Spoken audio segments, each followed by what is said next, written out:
10,000 jobs. Deborah Rodriguez, CBS News. Harry Chandler has died. He was a Navy medic who helped pull injured sailors from the oily waters of Pearl Harbor after the 1941 Japanese attack on the naval base. Waves of Japanese fighter planes had dropped bombs and fired machine guns on battleships in the harbor. Harry Chandler died this week in Florida. He was 103. Christopher Cruz, CBS News. Diabetes, high blood pressure, Where anxiety. Will 2025 take you? With an education from University of Maryland Global Campus, it could take you towards your next success. An accredited state university, UMGC helps working adults like you learn the skills you need for the career you want. And with no application fee through February 12th, there is no better time to start. Choose from more than 135 degrees and certificates in career-relevant fields like business, cybersecurity, healthcare, and more.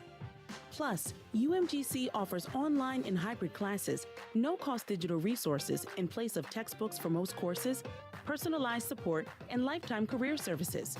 And with transfer credits and scholarships for those who qualify, UMGC can help you take a leap forward no matter where you are on your education journey. Classes start soon. Apply now and get your application fee waived through February 12th. Visit umgc.edu. Certified to operate in Virginia by Chef. Hi, Tom Shattuck here. I, for one... 1 minute. Money up, knowing I'll win. That's why I bet on Awaken 180. It was a sure thing, and the results proved it to all of us. To be honest, before I started, I had my doubts. I thought, man, I'm looking at 400 pounds here very soon, and nothing's going to stop it. I was in a rut, a dangerous rut. Something had to be done. So when I talked to Paige Lopez of Awaken 180 Weight Loss, she was thrilled and exuberated at how big I was because she knew how much weight I was going to lose. Same with all my coaches. They knew it. They knew it was a sure bet. And yeah, that first week out, losing 8 pounds and then a handful of pounds every other week. My primary fat roll got smaller and smaller and smaller and smaller and smaller. And for the first time in really years, I was able to walk. I was able to even run. I was able to do all sorts of things. You know. In 10. Things are big things like tying your shoes. But they said, no, Tom, this is a sure thing. You're going to lose lots of weight. And I lost lots of weight, but enough for me. Now it's your turn. Awaken180weightloss.com.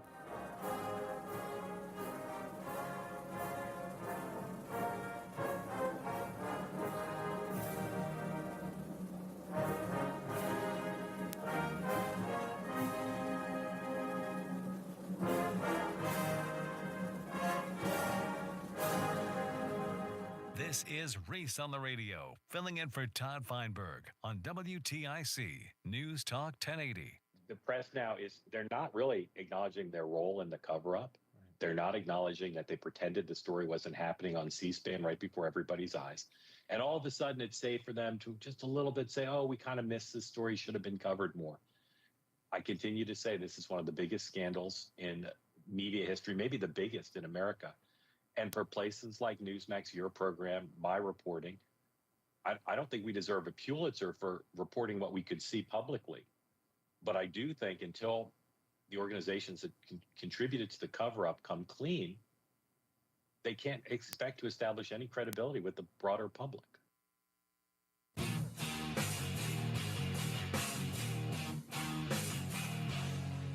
Yeah!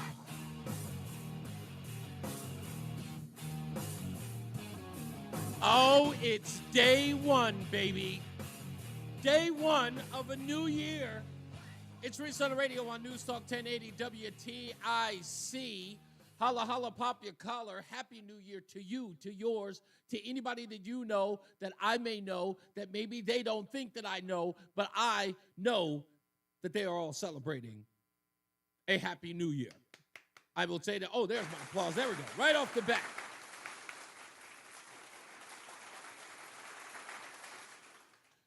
Now, we've got business to get into. We've got a lot of business to get into, and we will. We'll get into that immediately. What happened down in New Orleans must be addressed. And even though I have a saying, you may have heard me say it when I first started here at WTIC. It is an old saying in my family. My kids know it well. If you want to make God laugh, make plans. It's also the title of my forthcoming book. If you want to make God laugh, make plans. And I had planned on a show, but that show will have to happen, but a little later. We have to address what happened in New Orleans. And it is tragic. It is troublesome. It is confusing. I mean, it goes without saying it's confusing.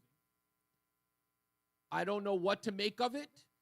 I don't want to speculate anything, but there are some things that I find curious about all of this. We'll address them. But I want to start by saying this, and this is only because of the report from Fox News by David Spunt and Griff Jenkins. It is only because of this report I'm going to begin the show with this monologue. And it goes to every politician in Connecticut.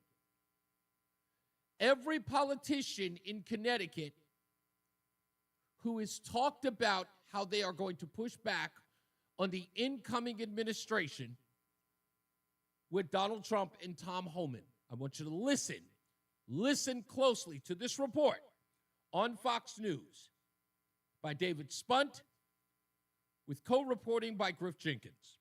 Bring in David Spunt. He and our Griff Jenkins are able to report that the suspect drove a truck with a Texas license plate that came through Eagle Pass, Texas, 2 days ago. David, what else do you know about this vehicle? So we're hearing that the vehicle was traced to coming across from Mexico into the United States at Eagle Pass, Texas, 2 days ago. To be clear, we don't 100% know that this man, and we do know the suspect is a man, was the person driving that crossed the border. That is unclear at this point. We just know that the actual license plate was picked up by a reader at a border crossing. This is per two federal law enforcement sources to Fox News, that it was picked up crossing at that border station at Eagle Pass, Texas, 2 days ago. I know that raises more questions than answers, but we are providing information to our viewers as we get it, the most accurate information. So that's what we know right now. Now, why is that relevant? Again, I hate saying that I'm in the business of predictions. I don't like being a prognosticator on this. My services would be better used and utilized in sports. But as you already know, I'm a Jet fan, so clearly I have no knowledge there. But in this, I can read this a mile away. It's like I was telling my stepson yesterday, when I quit drinking, I could smell a drunk in Detroit. That's how keen I got once I got clear vision. If there is any truth to this truck, the suspect's truck, coming through the southern border at Eagle Pass, and then doing this, it doesn't matter whether or not this suspect, Jabbar, was an American citizen born and raised in Texas. It doesn't matter that he was with the U.S. military. It doesn't matter that he may have been an outstanding individual. It doesn't matter. What does matter is that the vehicle in question, what we have right now, is a vehicle in question that came across the southern border. What we know right now is that he was flying an ISIS flag in the back of said pickup truck that came through the southern border. We do know that they are investigating an improvised explosive device on the vehicle, weapons and such, and they are also looking for 4 to 5 other suspects that may have been accomplices of Jabbar. What does this say to everybody? Even if every one of these individuals were American citizens, the fact that this truck came through the southern border means that something got through the southern border that someone didn't want detected. And they knew that the southern border was so porous that they could do that they could use the southern border as a means to get whatever it is that they got their hands on through that and through to these people or this guy. That the southern border plays a huge role in this terrorist attack. And that's what it is. regardless of what everybody else is talking about, and we'll play that later. But to all the politicians in Connecticut, to all the politicians in California, to all the politicians in Chicago, New York, and anywhere else who is setting up plans to push back against this incoming administration about immigration, I want you to think about this. The southern border is no longer a place to get cheap labor from Mexico, Guatemala, Honduras, El Salvador, Peru. The southern border is a place that will allow terrorists through. You are not protecting Manuel from Honduras anymore. You are now harboring people who wish to do us harm. The southern border and immigration or illegal immigration into this country is not just Mexicans. It's anybody. And I'm sorry, my mom used to do this thing, and I used to think it was cruel, but you know what? My mom had to set a tone. And you've probably done this in your own household. Nobody wants to tell me who broke the lamp in the living room? You're all punished. Nobody wants to tell me who broke the dishwasher? You're all grounded. Let's keep it real. It doesn't matter whether or not they're coming across the southern border for a better life. If anyone's doing it illegal, they're all doing it illegally. And if you can't tell me that that individual came in here just because they were fleeing terrorism, climate, or a war-torn country, if you can't guarantee me that, Justin Elliker, Chris Murphy, Dick Blumenthal, Ned Lamont, if you can't guarantee me, if you can't point to a guy and say, Jose there came from a war-torn country, Carmen there came here because there's climate change. If you can't point them out, if you're going to sit up here and tell me like Justin Elliker did on this very program, who told us to get to know them, not the people who are harboring them. Justin Elliker, he's telling us that he's going to allow them into the country, and then if anybody wants to know whether or not they plan to do us any harm, then we should investigate. Well, it's because of their lack of investigation, this pickup truck got through the southern border. And you've got this guy, Mark Morial, this former mayor of New Orleans. He got on CNN or MSNBC. I don't even know which one it was. But this bozo got on there and said this. New Orleanians are strong, they're resilient, and they must remain strong. But they must pull together as the nation must pull together. This tragedy should not be exploited by anyone for political purposes. And I think that I'm looking at leaders, the president-elect, other politicians, not just seek to exploit this because you want to advance your own agenda. Right now, Americans are hurting. We have 10 people who've lost their lives, 30 people who are injured. He's saying not to exploit it because he knows something's wrong. He knows that this is because they have a feckless administration and a worse, porous border than ever before. He knows. Please don't judge. Please don't jump to conclusions. Please don't point fingers. Where was Mark Morial during Jussie Smollett, Michael Brown, George Floyd? Where was he? Was he hold off? Don't point fingers? Don't exploit this politically? Was he there, Mark Morial? You damn well know he wasn't. When you hear the left start talking, don't jump to conclusions. Don't jump to conclusions. They know. So what was there? There was an ISIS flag. Oh, this guy was from Beaumont, Texas. He seems to sound like a southerner from the black community. He got good hair. He used a weapon. He don't fit the regular tropes that Merrick Garland was telling about. He's not white. He's not a white supremacist. He wasn't carrying the Confederate flag? Okay, I got to get on TV and tell everybody don't point fingers. Yeah, I do know, Fred. It was a rental truck. I'm looking up the company called, I think it's called Turo. Oh, no, I know it's a Toro rental. I'm well aware of it.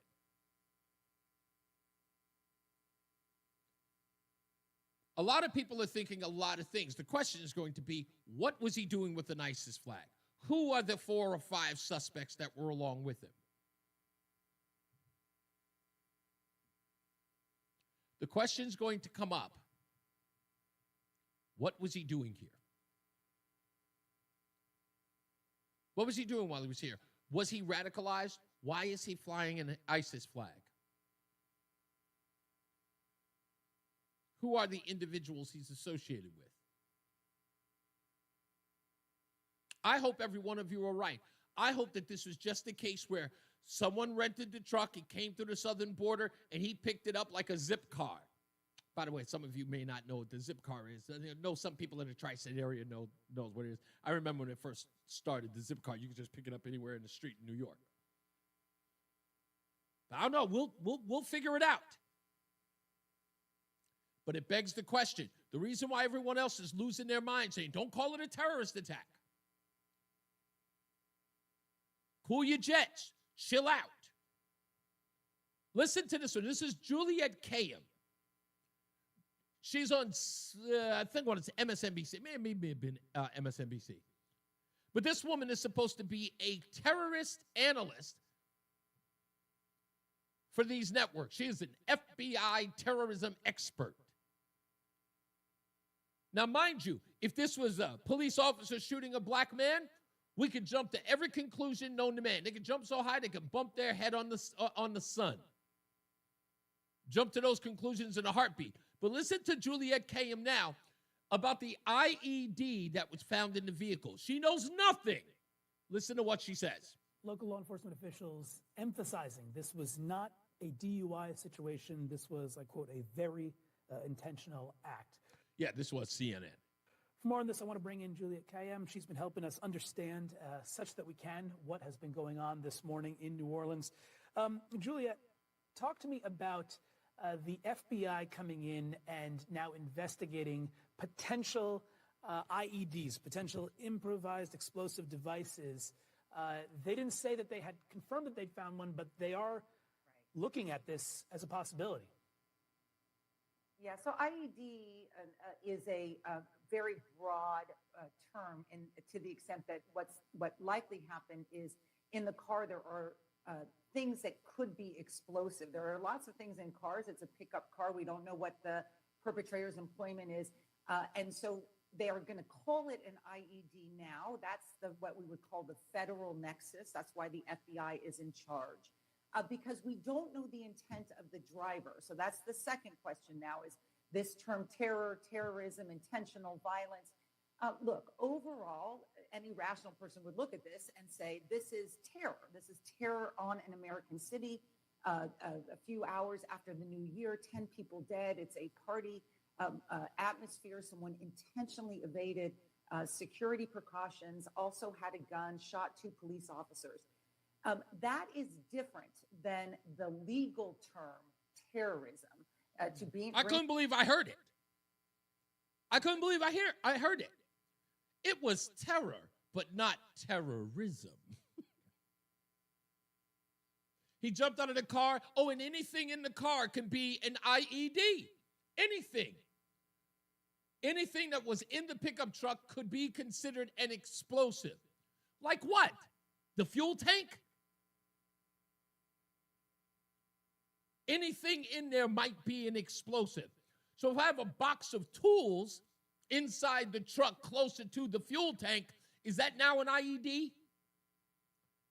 It's a broad statement. Again, this is the first thing I'm running in my head. I'm going, why are they?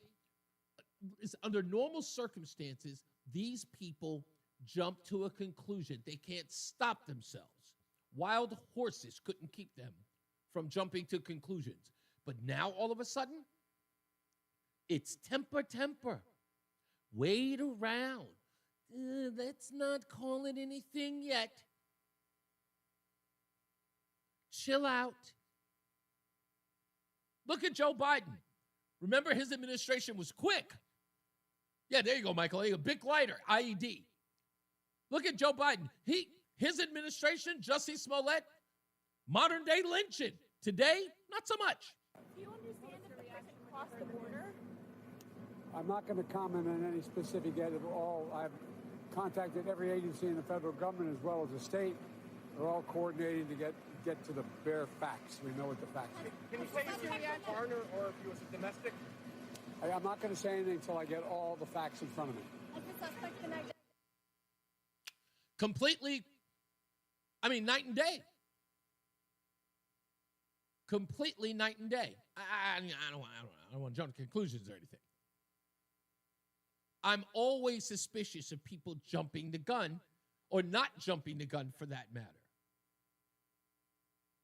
When we know what we saw, I saw the video of him turning the corner. He passed a police car, hit the corner, started to turn right, and barreled through with a police car right there. And then when he couldn't drive anymore, got out with his gun and started firing on people and the police with an ISIS flag. Nah, it ain't terrorism. According to the FBI, it was just an event. Kirkpatrick said we'll be taking over the investigative lead for this event. This is not a terrorist event. What it is right now is their improvised explosive devices that was found, and we are working on confirming if it's a viable device or not. As Chief Kirkpatrick said, we're asking everyone to stay away from Bourbon Street, specifically from Canal Street to St. Anne. That is my ask. Once again, stay away from Bourbon Street, Canal Street, all the way to St. Anne until we can figure out what is going on. Our goal is to provide you additional information at the 11 a.m. press conference. There you go, ladies and gentlemen. There's your lead investigator. She's going to be running point on all of this. I think her name is Alicia. Something is her name. She's lead. Sure, she got that job during the Biden administration. Can't wait till Kash Patel gets there. Can't wait. We're going to take a break. We'll talk about all of this, of course, and your phone calls, but we got a lot of stuff to get to today. It's New Year's, baby.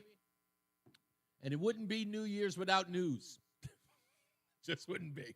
Let's take a break. We'll be back. It's Reese on the radio on NewsTalk 1080 WTIC.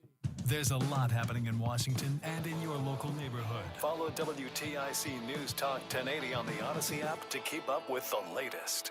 Isn't it time you thought about an estate plan for your family? Estate planning attorneys help prioritize and carry out personalized asset protection strategies. The law firm of Brown, Payne, Dearest & Scott has served the legal needs of individuals and their small businesses since 1977. Our experienced estate planning team is ready to help. With Brown, Payne, Dearest & Scott, you get more than a lawyer, you get a law firm. Call us at 860-CALL-BPS or visit bpslawyers.com. Nancy Tanucci approved this ad. Hey guys, it's Jim Costa from Cash the Ticket. If you're planning on betting the NFL playoffs, buckle up.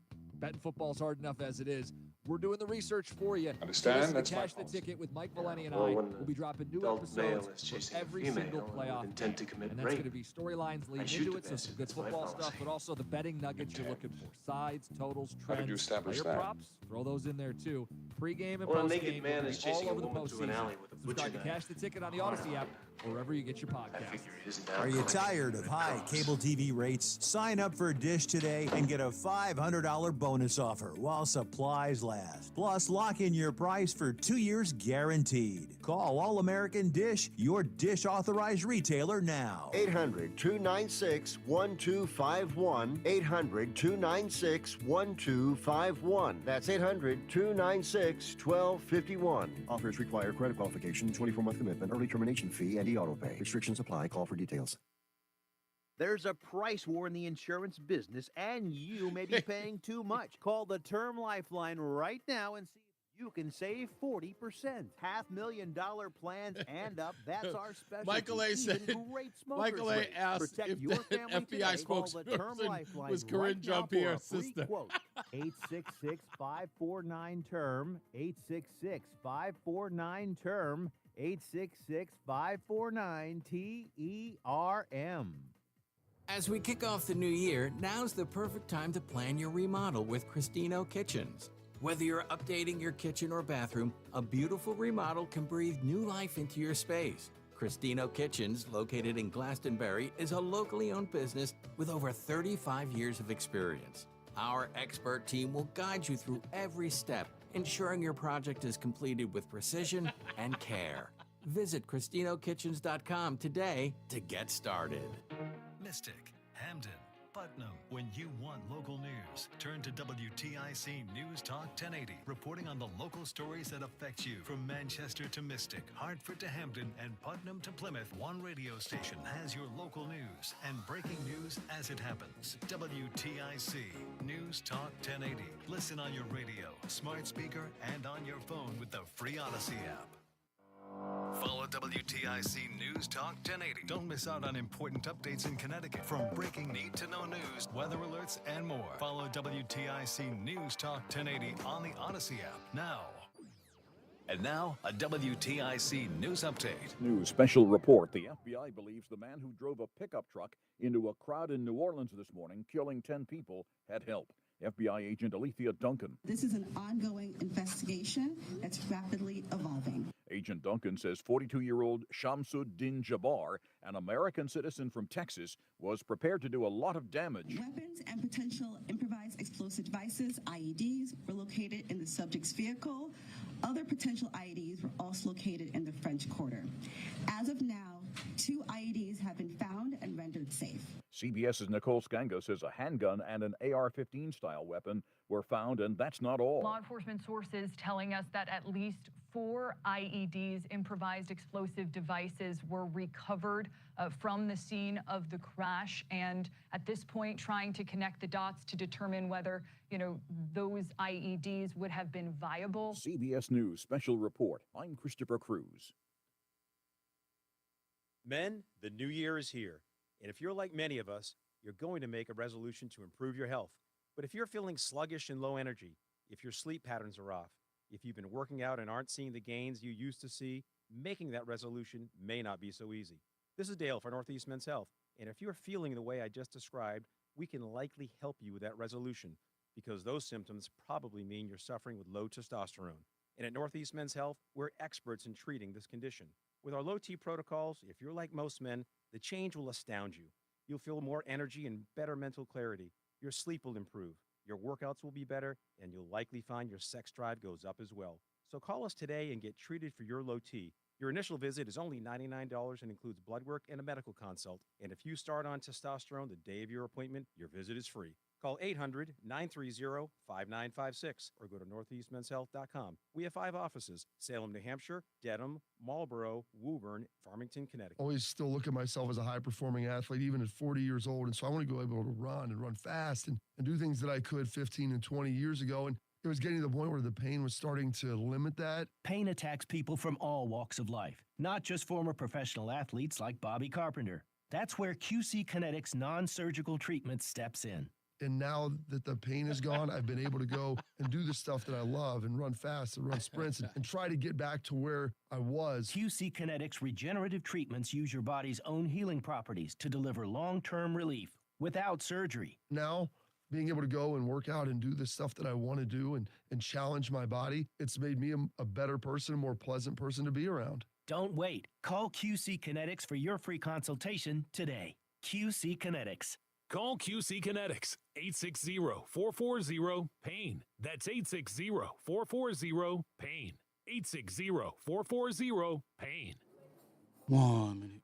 You know, as they say, one person's personal information is another person's treasure. That's why I don't go online without connecting to NordVPN. I don't want anyone stealing my personal information and snooping on my browsing activity. Also, TechRadar named NordVPN as the most trusted VPN by casual users and experts. Features like Threat Protection Pro safeguard your devices from phishing websites. Scan downloads for malicious files and disable intrusive ads and trackers so you can surf more safely online. Just check NordVPN.com, grab the deal, and see for yourself. By the way, you can protect up to 10 devices with one account. I'm not going to comment on any specific. NordVPN. Cybersecurity built for every day. What's up, everybody? You know who it is. You know who it is. It's Reese on the radio. Frederick Douglass of the 21st century. It's WTIC News Talk 1080. Oh, baby. De La Soul. It's a nice New Year thing. Reese on the radio on News Talk 1080 WTIC. We'll get to your phone calls 2 seconds. Stand by. But I want to read this from the U.S. edition of the Sun newspaper. This headline is even more troubling. They say that there are 4 to 5 suspects that the FBI is looking for. But this story from the Sun is really, really heart-wrenching because they have CCTV footage of 3 men and a woman who may also be involved. From the Sun report, 3 men and a woman were caught on CCTV placing one of the bombs that they found. One of the bombs that they found in an area nearby. And according to the report, even though I know you heard at the top of the hour on CBS News, it said that there were 2 IEDs. According to the Sun, there were as many as 4.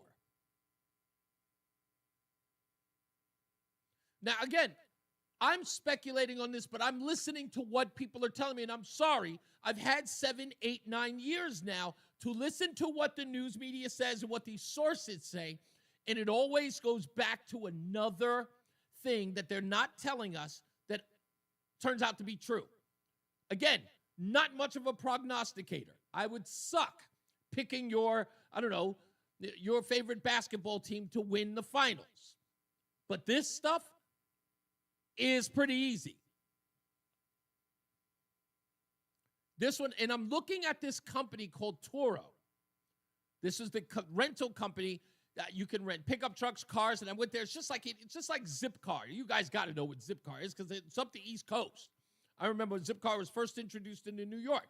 I was like, oh, it's like a ride share that you can actually pick up the car and they park it somewhere, and then you go to it and you do your credit card and you just pick up the car and drive it. I'm like, yeah, cool.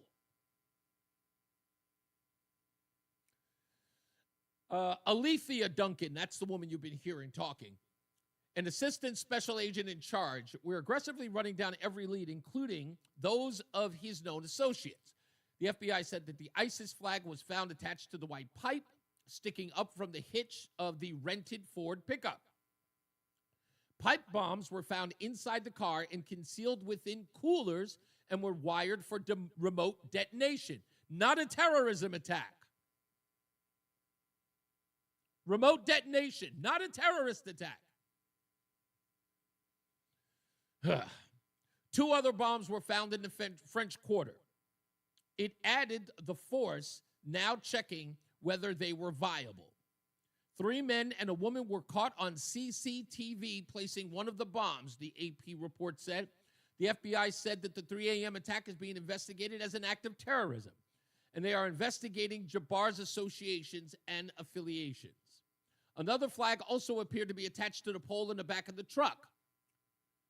Oh, it was a Ford Lightning, by the way, an electric vehicle. And was covered by a jacket following the attack. Police Superintendent Andy Kirkpatrick said that the gunman drove the pickup down Bourbon Street at a very fast pace, you think, and was intentional, trying to run over as many people as he possibly could. She said, this is not just an act of terrorism. This is evil. That is also redundant, stupid. Now to the phones we go. 860-522-WTIC. Thomas in Thomaston. How you doing, sir? Hey, I'd like to say Happy New Year today, but I guess it's not a very happy day. Yeah, not at all. if that FBI spokeswoman, she's got to be a DEI hire. Couldn't agree more. If she had any brains, she would have said we're exploring all avenues, and until we are certain, we are not going to comment on who did it. You know, right. She wouldn't have come right out and say this is not terrorism. And the other thing is, if that truck had a Mississippi plate and a rebel flag in the back, yep, and the perpetrator was a white guy with with long hair, every news agency would say this appears to be a right-wing terrorist attack. Remember this, Tom. This will always be the case. Talking about jumping to conclusion, Brian. His name is escaping me now, but he was the lead investigative reporter for ABC News, and Brian Ross. He was subsequently fired years later, but after the Aurora City movie shooting, the Batman premiere. It was the Dark Knight premiere, and the Aurora movie theater shooter. Brian Ross was looking up the person who had been identified as the shooter, and he found a 45-year-old man with the same name who was a part of the Tea Party chapter in his town. And he went on air and reported that he found out that this guy, I think his name was James Hodges, and said that he was a Tea Party member, and he was forced to come on the air. He was actually, they made him come on the air with George Stephanopoulos to report that they had investigated this guy's name and said that he was the one who did the shooting. And then Brian Ross, a day later, had to come back and recant that. And he's supposed to be the lead investigative reporter, and just found any guy who was associated with the Tea Party and immediately placed him at the scene. Yeah, it just shows the blatant bias of the news media. Yeah, and then if a conservative person points that out, they throw their arms up in the air and say, "Oh, you're just making that up because you don't like our us Main Street reporters." Yep. It's so blatant. It's like, we don't know why they hate the media so much. Yeah. Tom, I don't understand why they have such reviled personalities. All we're doing is our job. We're not trying to hurt anybody. They're so blinded by their ideology that they don't. Yeah, exactly. They don't realize it. They don't even see it. I know I'm a conservative, mm-hmm. so I know. I don't try, but I know I'm certain I have biases towards my point of view versus the liberal point of view. But I try to be level-headed. Tom, every time I see these people, when you tell them that they're liberal and they twist themselves in such a knot to suggest that they aren't, and I'm just going, wait a minute, all I said was that you were a liberal. What are you so angry about?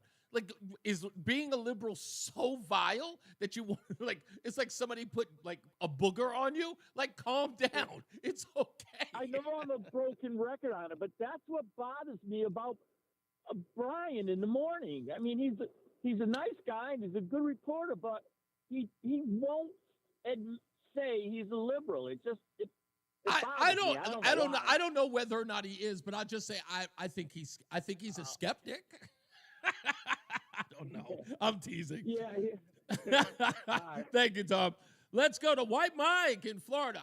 Now, Mike, am I off my rocker because I think that there's an association crossing that border with that truck because it's a rental? No, I think that it's probably not uncommon for Turo trucks in Texas to go across the border. Okay. I think it's just they flagged it, and I guess Fox said that they were incorrect on their timeline. Okay. That it wasn't 2 days ago. It was November. It was earlier than that. No, what people are missing, because I'm sure have you seen this guy's YouTube page? Yes. I saw the video. I think it was a realist. Did he work for a real estate agency? Yeah. Yeah, and everybody online is saying, "Oh, he's not an American. Look at the name. The guy's black." Yeah. Well, wait a minute. Hold on. Now, wait. I can't say that he's black, but I can say that his what's the term? Syntax. He has a lot of black inflection in his speech. Yeah, he talks black. Yes. And Arabs don't sound black. You can make that argument. You can make that argument with Kamala Harris because that's the first thing my wife said. She goes, "Oh, he's a Kamala." Well, no, but Kamala's an Indian who was raised in Oakland. Right. But she doesn't. She fakes it. No, this dude, he sounds like a black dude from Texas. Right. And he does. I totally noticed that. Yeah, I don't know if he converted to Islam and he named to this thing which means son of Islam or whatever. Right. Or if he's a child of someone who converted. Right.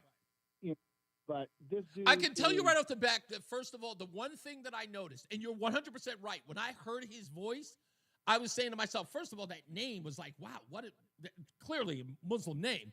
But then I heard him speak. I watched the video when he was talking about, being a real estate agent, and I'm listening to it, and I'm like, wow, that guy sounds like a black guy from the South. But then I looked at his hair. So he's got good hair. He could be half black. Yeah, I'm thinking that too. Who knows? He looks kind of DeBarge-ish, a little darker DeBarge. El DeBarge.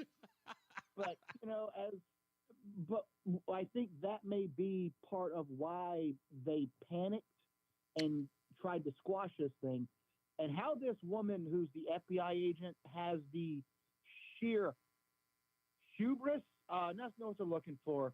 The balls. Let's say the balls. To come out immediately and contradict the lesbian police chief in New Orleans. Right. Why is that important? And say, no. Well, first of all, why is the chief of police of New Orleans some ancient lesbian who was in Oakland and Spokane? Why was she, and in Chicago? She's been in 3 failed cities, and they brought her in to be New Orleans. Yeah, I'm not going to. As soon as I saw that story, I was just going, why is she in New Orleans? But this woman, the FBI agent, contradicted her in her face. Yeah. And said, it's not terrorism. And then came back with the press conference with the governor and had to say, oh, yeah, it's terrorism. Like, couldn't the FBI put somebody else up? Indeed. Put her up after she lied at 9 o'clock in the morning? But, dude, I don't know. If this turns out to be the work of a bunch of Nation of Islam types. Uh-huh. Which is a possibility. Okay. All break loose. You have to declare that entire organization a terror organization. Yeah, without a doubt. But hold on. Okay, so I want to read something that Craig wrote in the chat room. He says, the Lightning has a range of about 200 miles. It would take them about 2 weeks and a dozen stops to get to New Orleans from Eagle Pass. That's a good point. There aren't a lot of charging stations. Like, why would that car travel that far? But we don't know where he picked it up. Right. That is a good point. If they're saying it's from Houston, that it's a Houston car, and he's from Houston, it's not that far from Houston to New Orleans. And I don't know if the range, 200 miles, it's not that far from Houston to New Orleans. Right. And it takes about 45 minutes to charge one of these things. So, I'm not sweating that. Okay. I'm not worried about the truck. The truck is You think the truck is a minor detail, not a clue. Yeah, the fact that it went across the border, it's a Turo rental. Right. I'm sure a lot of people want to rent these things. I'm not worried about the truck. I'm more worried about the fact that he was a radical Muslim, apparently. And that's evident right now. I mean, it has all the telltale signs, no matter how anybody wants to slice it. This is, you got an ISIS flag, and you got 4 IEDs and 4 individuals who were placing bombs in and around Bourbon Street. And you have to remember also that New Orleans is a terribly inefficient, DEI-run city. Yes, it is. With a department full of affirmative action hires. It's a hellhole. Yeah, it's the part that you make that's so evident in your point. And it's one of my biggest problems, is that because terrorists now know that areas like New York City are going to be very, very secure, that now some of these cities like Detroit, Chicago, and maybe not so much Chicago, maybe even not so much Los Angeles, but a city like New Orleans is incredibly vulnerable. Memphis, incredibly vulnerable in those cities. There's a quote someone came up with that I like to fall back on. Never assign to malice what can be explained by incompetence. Yeah, there you go. Yeah, good point. The fact that the retractable bollards were down on New Year's Eve in New Orleans because we were getting them repaired in time for the Super Bowl. Well, you should have had them repaired in time for New Year's Eve. Yes, exactly. That's a huge event as well. I mean, it's, if not bigger than the Super Bowl. And the Sugar Bowl. Yeah, exactly. Another great point. 100,000 people are going to fill the Superdome to watch Georgia play Notre Dame. Yeah. And you don't have the bollards and the protections up. It's idiocy. Yeah. It's typical New Orleans incompetence. Yep, indeed, sir. You saw the mayor? Yeah, I'm going to her in a little bit, but yes, I did. I got to go. I got to take a break. Thanks, Mike. Listen, look, he's absolutely right. I was looking at that and saying, why aren't these things up? These barricades that are up, they were completely put down and allowed for this person, allowed for anybody for that matter. Any gumshoe, any bozo could have gone there and committed some violent act, not even a coordinated one. And the crazy part about it is what would have happened if those barricades were up? I almost feel, I don't even want to go down that road. Let's take a break. We'll be back. More news, more views when we return. It's Reese on the radio, News Talk 1080 WTIC. Sponsored by Progressive Insurance. Make sure your family is well taken care of with life insurance. Protect your phones, laptops, and more with electronic device insurance, and cover your furry friends with pet health insurance. Hi, Tom Shattuck here. I, for one, like a sure bet, putting my money up, knowing I'll win. That's why I bet on Awaken 180. It was a sure thing, and the results proved it to all of us. To be honest, before I started, I had my doubts. I thought, man, I'm looking at 400 pounds here very soon, and nothing's going to stop it. I was in a rut, a dangerous rut.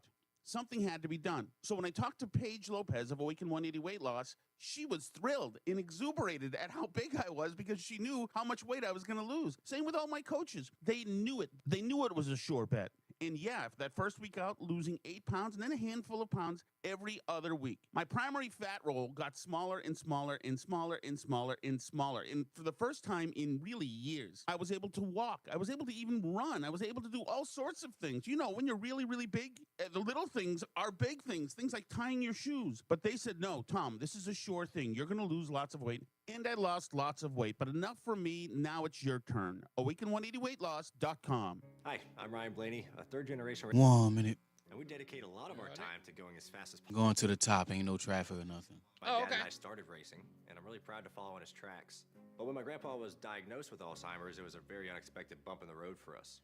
I've learned a lot on this journey with my grandpa Lou, and the memories of my grandpa will always be with me. It's important to notice if older family members are acting differently, experiencing problems with their memory, or having trouble with routine tasks. Talking about Alzheimer's can be really tough, but if you notice something, have a conversation with your loved one. Encourage them to see a doctor or offer to go with them. Early detection of Alzheimer's can give your family time to explore support services, make a plan for the future, and access available treatments. The Alzheimer's Association provides care, support, and research to help you take control of the situation with your family and manage the disease together. If you or your And 10. be Alzheimer's. Talk about seeing a doctor together. Visit alz.org/time to talk. A message from the Alzheimer's Association and the Ad Council. Stay locked in. Reese on the radio is on WTIC News Talk 1080. We're Hey, back. Reese. Hey, what's up? I just want to say this. Okay. I've been on Bourbon Street 1,000 times. Okay. All right. You know this area better than anybody. I know the ins and outs. Even to try to get a regular car, a truck onto anywhere close to Bourbon Street is very, very, very difficult. Because the streets intertwine. Is a million different ways you can go in and out of there, right? Mm-hmm. The roads are narrow. Yeah. And it's very, very difficult to get real close, especially when you're trying to get good parking. Mm-hmm. You really can't get close. You're going to have to walk a distance any time you're going to Bourbon Street, unless it's like 9 in the morning, where nothing's really open and people are restocking and they're cleaning their restaurants and all that kind of stuff. Right. Anytime something is really going on is very, very difficult to get to within 2 streets of Bourbon Street. You have to park like 2 or 3 blocks away and walk. But or you can park on Canal and you walk down to Bourbon. And if you try to get in those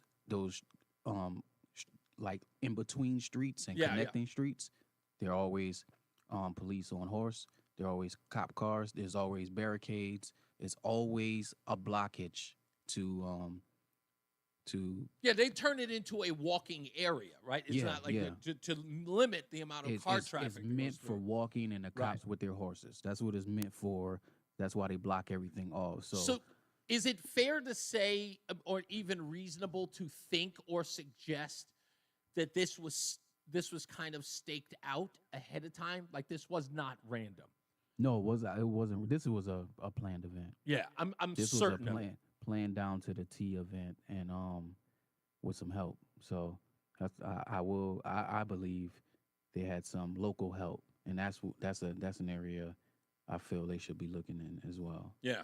I mean, if it's indeed true, what the Sun is reporting about these 4 individuals, 3 men and 1 woman, that are seen placing devices that they now know and they have custody of that were IEDs or explosive devices with wiring and detonating systems to them, without a doubt. I mean, it's only a matter of time, because I look at, I don't know if you remember this investigation back in the days, but it was sort of played out in the film Patriot Day with Mark Wahlberg, when they caught the Dzhokhar and Tamerlan Tsarnaev, the Boston bombers from the Boston Marathon. Yep.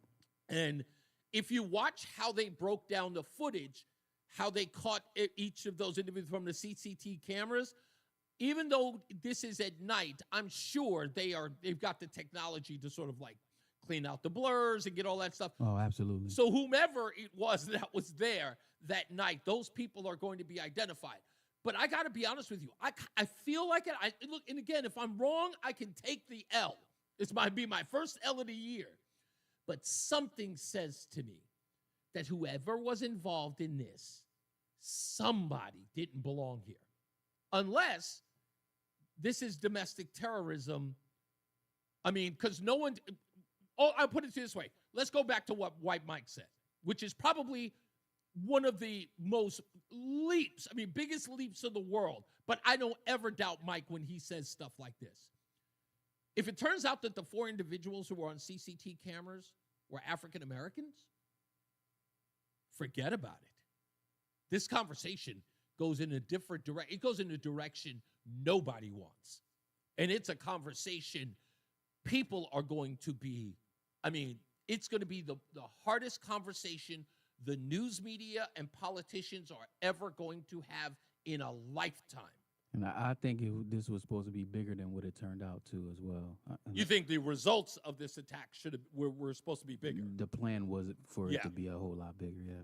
Yeah, but listen, you're running spur of the moment. You don't know exactly how police are going to respond. They definitely don't anticipate that, this guy, Jabbar, is going to get out of the car and be shot at. You know what I mean? And end up subsequently dying. It probably causes the other 4 people to bail, to abort the mission. But at that point, it's over.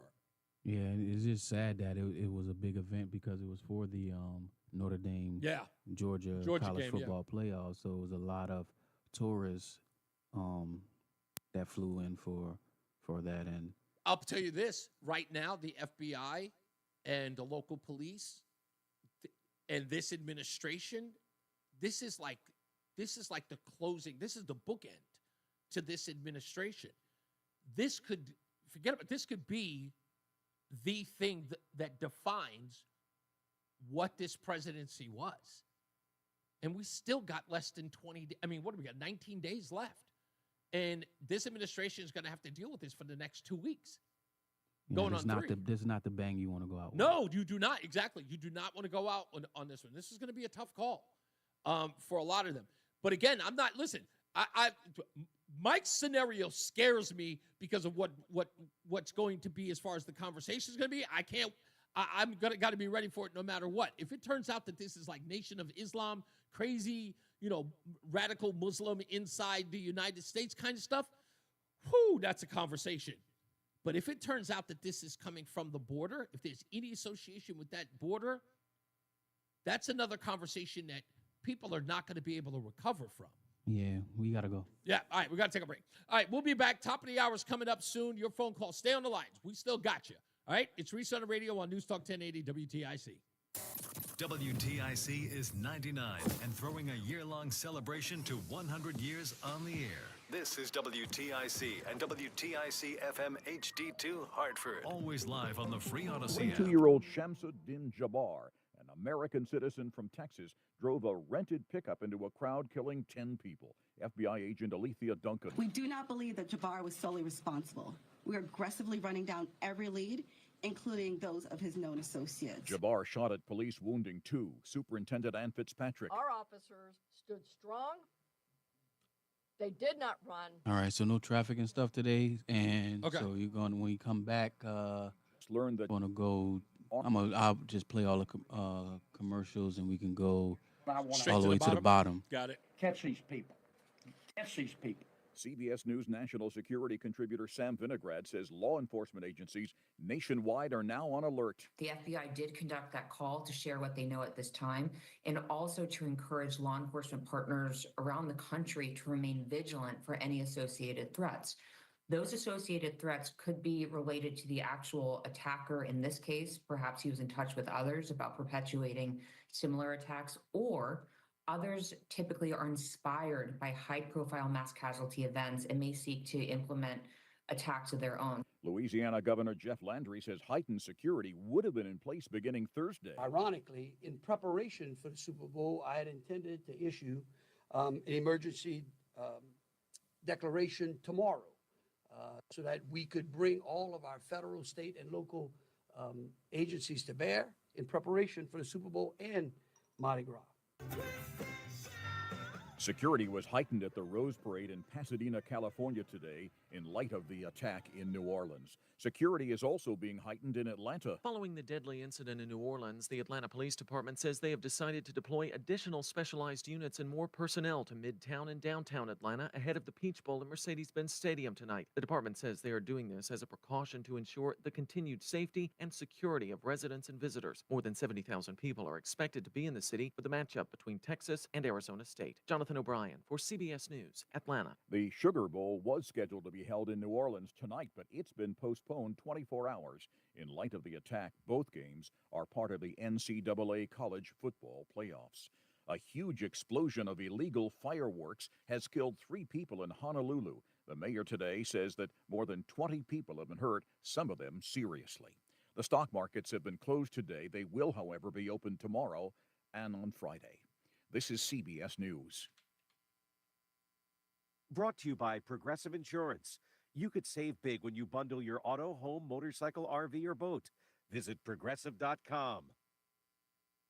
If you have unfiled Columbia taxes, Implant Center in Manchester offers the leading edge in technology, which allows for dental procedures start to finish in one day. From a single tooth replacement to complete reconstruction, we do it all. Call 860-730-6020 or ColumbiaImplantCenter.com. A successful retirement doesn't just happen. It requires a plan that is custom built to suit everyone's individual financial situation. Every Saturday at 3, we share vital information on how to build and live a successful retirement. It's On the Money with Jay Dorso. Retirement strategies on building income and proper protection from the pitfalls and the latest news in the retirement universe. On the Money with Jay Dorso, 3 p.m. this Saturday on WTIC News Talk 1080. Okay, we are running a car drive right now to help veterans all across America. So if you have an old car, truck, or van, even a motorcycle or an RV sitting around, you can right now give it away and help the vets. They really need needs your help. And your car will help support the vets and their families. And guess what? You even get a tax donation. Plus, we'll even come and pick up your car for free. And all you've got to do is pick up your phone right now and make a free call. Now is the perfect time to do something good for the vets. Give back to the vets right now for all they've done for this country. And your old car can really help them. So call the Veterans Car Donation Program right now for free pickup of your vehicle. Help the vets and help your taxes at the same time. Call right now. 800-883-3024.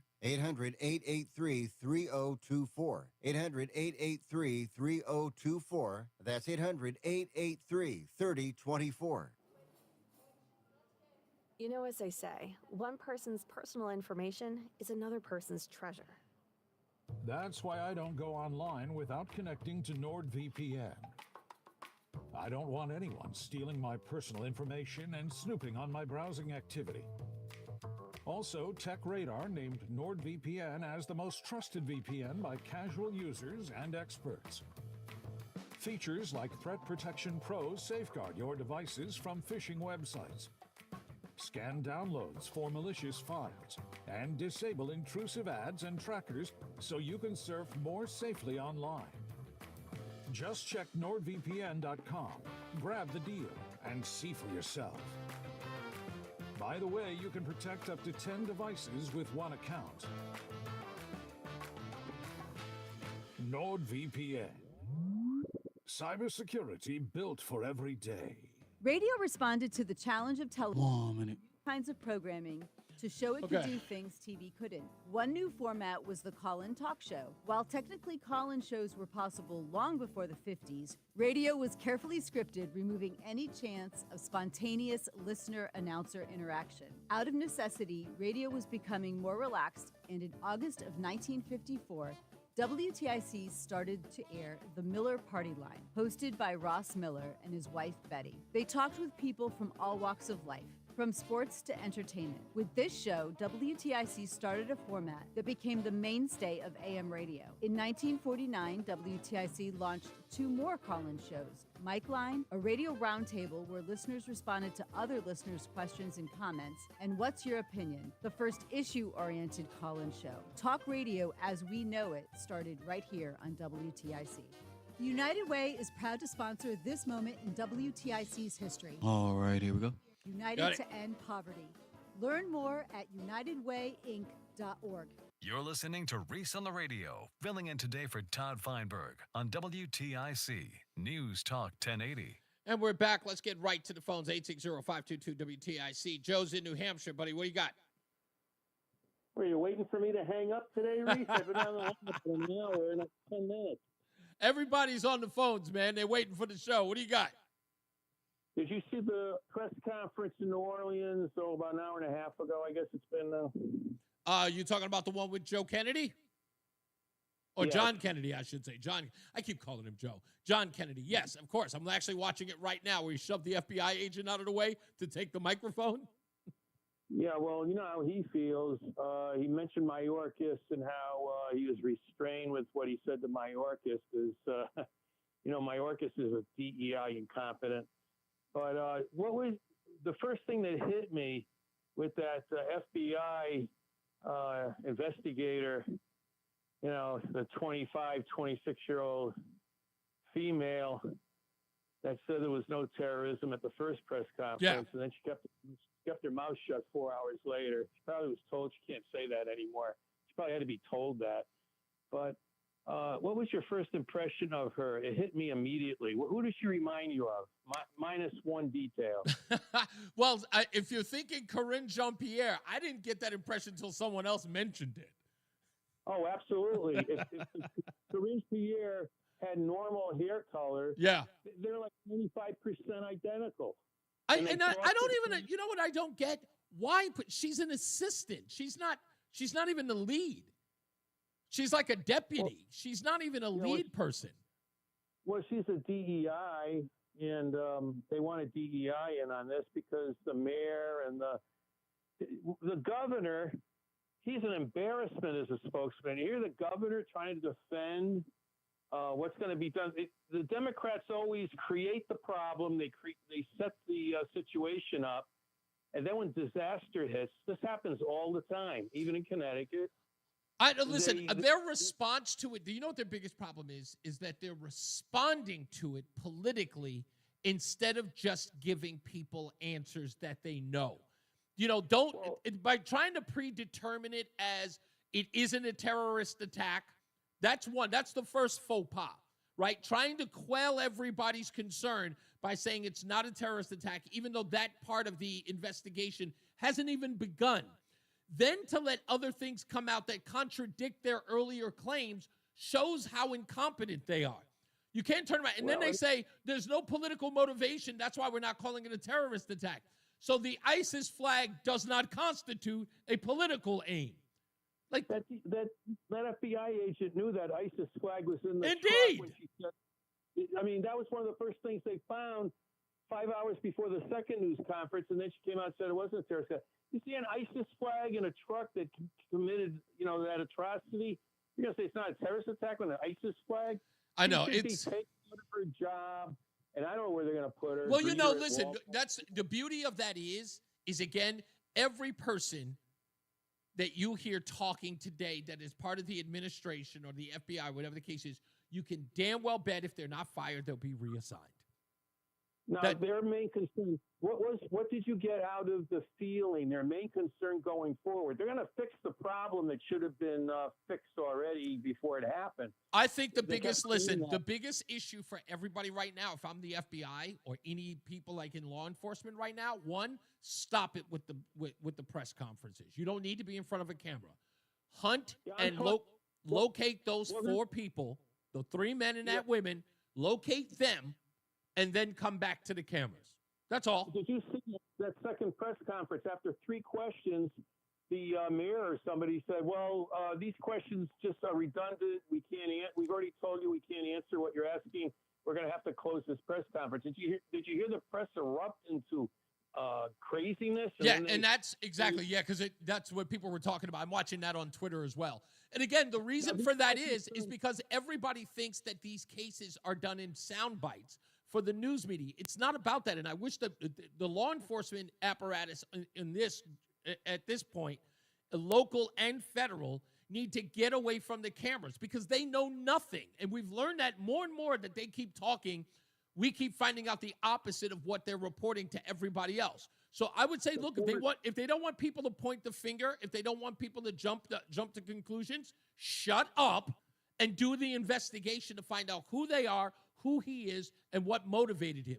What we know now is he's got a limited criminal background. He's got some speeding tickets or some nonsense, but that's not enough. There's some way to find out who this guy is and who he associated with. Yeah, the mayor and the governor, they're only worried about the Super Bowl and Sugar Bowl going forward. That's all they're worried about right now. Yes. That is all they're worried about. Well, that's unfortunately, and I know that because of having worked in New York and in Washington. The one thing that they're concerned about is whether or not tourism dollars are going to fade. That'll kill a city in a heartbeat. And the Ford Lightning, you know why that was the weapon of choice here? You come out with a lot of statistics. I owned a Ford Lightning way back when they were gas powered, and they were fast, 5 seconds, 0 to 60. I love the pickup. But the Lightning, the 0 to 60 is cut in half. It's like 2.5 seconds, and you can't hear the electric car coming at you. Good point. Engine. So it was quiet. It was stealth. Good point. That is a very, very good point. It's funny you said it. Thank you, Joe. One of the things that I remember about that, someone said that, I think, if somebody correct me if I'm wrong here, I remember a report saying that they started adding sounds to the Prius because they were so silent when they were first made. They were so silent they could creep right up on you. You never hear it coming. So they added a noise to the propulsion of the Prius because there were gangbangers who were using it in drive-bys. Tell me, I'm almost certain I know this story. I'm positive I do. Adam's in East Hartford. How you doing, Adam? Adam, you're breaking up. Try one more time. What's up, buddy? Adam, you're in a bad area. Give me a call back. Fred is in Middletown. How you doing, Fred? Hey. So I didn't think I had anything to add, and then when it was mentioned that it was an electric Vehicle, truck. yeah. So yesterday's morning substitute, Corey, someone caught the last 10 minutes. She had someone on. Their deal was that they made a fire extinguisher for those lithium batteries. Oh. And which previously there wasn't. That's And they correct. burned You just had to let them burn. 36 hours, I guess. Woo. I mean, right? So that's a weapon and a half, man. Isn't that So, what we you know, had to do when the electric buses went on fire in Connecticut? We had to just let them No, burn? I mean, I remember it happened, but I don't know any follow-up on it. Yeah, I do remember that Did we you had let they 'em had to let it burn. They had to sit there and let it right, extinguish on its yeah, own. I do remember that, yeah. So there's that. I mean, that's like a public service announcement. This chick went on to say about, the guest on her show, that like anything with a lithium battery, which these days is like everything because it's more power, smaller, lighter, charges quicker.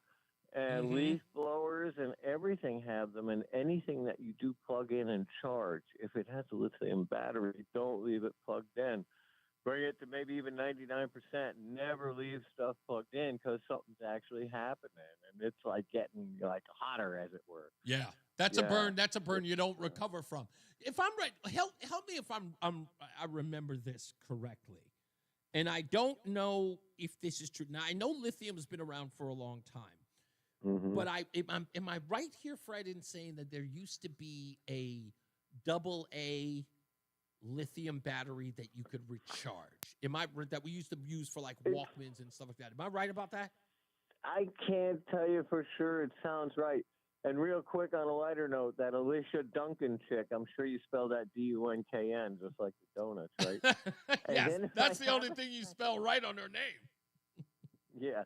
If I have a second, let me just, because, this word thing, let me drop 4 words on you that I use, and they're worth their weight in gold. There's like 50 words you can substitute with these. One is deal, another is thing, and then if you want to get fancy, dynamic and paradigm. I love that dynamic word. And let me just give you I'm working in this restaurant where like the big boss was running 5 of them. He had 250 employees. He's walking through the room, me and my buddy are, cutting and peeling stuff, and he picks up a carrot, bites it, and he goes, so this will add 7 minutes on the end of my deal. He uses the word deal as a substitute for life, and I thought, it just covers, it's a pertinent stick. Add 7, how much time does it add to the end of his deal? His life, 7 minutes. Yeah, eating a carrot adds 7 minutes to the end of your life or deal. Yeah. That's funny. Thank you, big guy. Yeah. Much Thank you. Bye-bye. appreciated. Steve is in Waterbury. How you doing, sir? Hey, I'm doing good, Paisan. How are you doing? I'm all right, sir. What's up? Good. Well, first of all, the Prius there, they want to add sounds to electric cars, mostly for the hearing impaired, is what I recall. Okay, all right. But I do remember they added the sound, not because of the drive-by thing, but I remember that one of the complaints were that people couldn't hear them coming. Is that something like that? Gotcha, yeah. And in California, I guess they do a lot of walk-by shootings because it's a much tougher penalty if you're in a drive-by. I don't know if you ever heard that or not. I never. So you're saying that they stopped doing it in cars because the penalty is higher if you do? I'll send you something on that. I'm pretty sure that's accurate. That's great. I do want to end in a personal story, but just wanted to mention a couple things. No matter if the person or people were black or whatever, it doesn't make a difference. Whether the border had anything to do with it really doesn't make a difference. We have to secure our borders because terrorists do come across. Indeed. Drugs come across, all kinds of things. People could become, not rationalized, but they radicalized, right. Doesn't make a difference, what their race, sex, or whatever. It does happen. Now, my personal belief is if somebody has a nicest flag, you shouldn't profile, but it might be a good idea to kind of keep an eye on it. Yeah, indeed. You know what I mean? But that being said, we always have to be aware of our surroundings. And my personal story is I met a bar owner up in Winsted, Connecticut. He was here in Waterbury. I was dating a girl up there, so I stopped him because he invited me up there. when I'm sitting in there, a group of people came in middle of summer with Halloween mascots. So I was like aware of my surroundings. I'm looking around, whatever. Turns out they just did that to scare their kids that were out camping or whatever. Oh, okay. But what just happens? But no matter if drunk crashed the gate or whatever, you always got to be aware of your surroundings. You don't have to be paranoid about it, but there's going to be all kinds of attacks like this. It could be crazy people, whatever. But you got to keep your head on the swivel. I mean, it's absolutely. It's it's scary because I think about that all the time, and the moments when it happens to me, in one breath I'm saying to myself, maybe I'm getting ahead of myself, and on another level I'm just going, it doesn't matter where you are. It's like there used to be a time where a terrorist attack or an attack of any kind had something to do with symbolism, but you know what? Right. This is going to be horrible for me to have said, but this has always bothered me, and I'm sure a lot of people, I know people are going to call me and say, Reese, I thought about this too. But I said, if you were a terrorist and you really, really wanted to shake up the world, going after World Trade Center makes sense. But going after the thing that people love and cherish the most, and that's their safety and their tranquility in their small little town. If there's ever a moment that will strike at the fiber of who we are as a people, the suburbs. Because, absolutely. And I look at that and I look at my neighborhood and I go, wow, how nice and peaceful my neighborhood is. I said, but if anybody wanted to strike fear on America as a thing, like as an idea, you'll go after the one thing that every individual in the world sort of works to achieve, and that's to buy a home and live in a town that is going to gives them safety, security, and a sense of community. Disrupt that, and you've destroyed everything about the American dream. Exactly. When 9/11 happened, we were sitting in a coffee shop, talking about it afterwards. I said, listen, we got much more of a chance of a car coming in, hitting this building just out of control and getting hurt than we do of a personal terrorist attack. Sure enough, within a year or so, a car did hit the building. Yeah. You know what I'm saying? So, like I said, you gotta watch, be safe, but don't be paranoid. Yeah, I just watched that. Did you hear about the Trump Tower in Las Vegas and the Cybertruck? Yes, I believe I did. I didn't really follow it though. Yeah, it just happened, and again, they said that they are certain that it was another terrorist attack in front of it. I mean, if it's sending a message, you put an Elon Musk Cybertruck in front of a Trump building in Las Vegas and you explode it, you're sending a message. Well, one more thing, Reese. Yes, sir. I think we were giving these people too much credit with the Ford Lightning. I think if they really want to cause something, they would have drove a Pinto into the crowd backwards. A Pinto? Right, yeah. Do you remember them exploding? Oh, yes, I do. I do remember those well, the old Pinto. And it used to be one of my favorite cars. It was a pretty cool car. That's for sure. I thought it was the coolest car. And I love the Pinto, the Gremlin, and dare I say it, the Pacer. I like the Pacer. The Pacer, the spaceship. A friend of mine used to have one. That's right. Thank you, sir. Well, thank you. Bye. You got it. Steve, that's Brass City Steve, by the way. Rama says, head on a swivel. For example, don't stand anywhere near the edge of a New York City subway platform. Yeah, and I'm with Mike on this one. You look at all of these events happening just before the inauguration, like right at New Year's. I'm not going to go so far as to say, oh, this is the resistance or anything like that. All of this is a message. That's all of this stuff at the Chevy Vega. This is always a message, which is also the reason why, as I said earlier, talking to Steve, FBI, local law enforcement in New Orleans, do not even mention another press conference. This is not about the news media. If the news media wants anything, they could go to what they used to do back in the day. And that is go find their sources, go talk to their CIs in and around the country, in and around those areas and get the information. Hit the ground, pound the ground, and get information on people in and around there. Use your sources and get the information that the that the police officers start coming to you, because you've got better assets. Because remember, some people don't talk to the feds. Some people won't talk to the cops, but they will talk to the press. And there used to be a time when the press used to have more information than law enforcement did. So don't wait for law enforcement. Law enforcement is looking at this as an opportunity, saying, oh, there's going to be cameras. Shine time. If what the Sun is reporting, there are 4 terrorists on the loose in New Orleans who probably have an escape plan, who probably have an exit strategy, who are probably not as stupid as Luigi Mangione. Okay? I mean, they were dumb enough to get caught on camera, but if they're smart, they are miles away from the city. Tell the press, take a beat. We'll be back when we're back.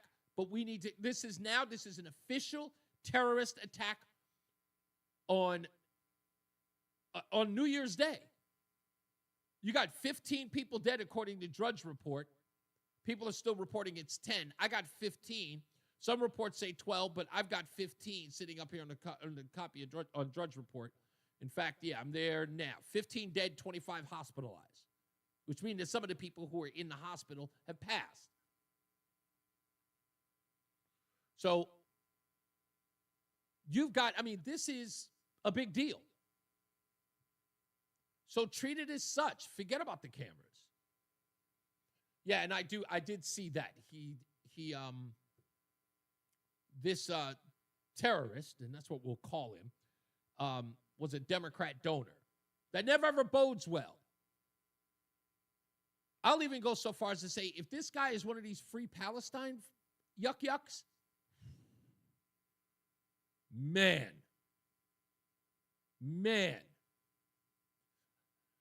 Boris says, I am willing to bet that anyone who was there in a situation similar to that, no one in the crowd said, thank God I am not carrying a gun. That's right. Exactly. You're 100% right about that. Boris also says, I personally think that Brian, I think he's more of a centrist as well. So I don't know what to make of this, but you know what? This information travels fast. We're going to know a lot of stuff in a lot of time. I'm just literally, I've got my screen on refresh. And let me say this, folks. I don't do this type of stuff, what I'm about to tell you. But I'm doing it only because it's important that you do know. If you do not have an X account or a Twitter account, get one. And like I said, I would never do this. I wouldn't tell you get on Facebook and get an Instagram account or any of that stuff. Get an X account. Get one now. If you're interested in knowing what's going on, it's citizen journalism on steroids. And I'm sorry, it's one of the most trusted places in the world because at least when these folks get it wrong, someone's there to correct them and someone's held accountable. But I wouldn't go another day trusting the mainstream news media or legacy media anywhere.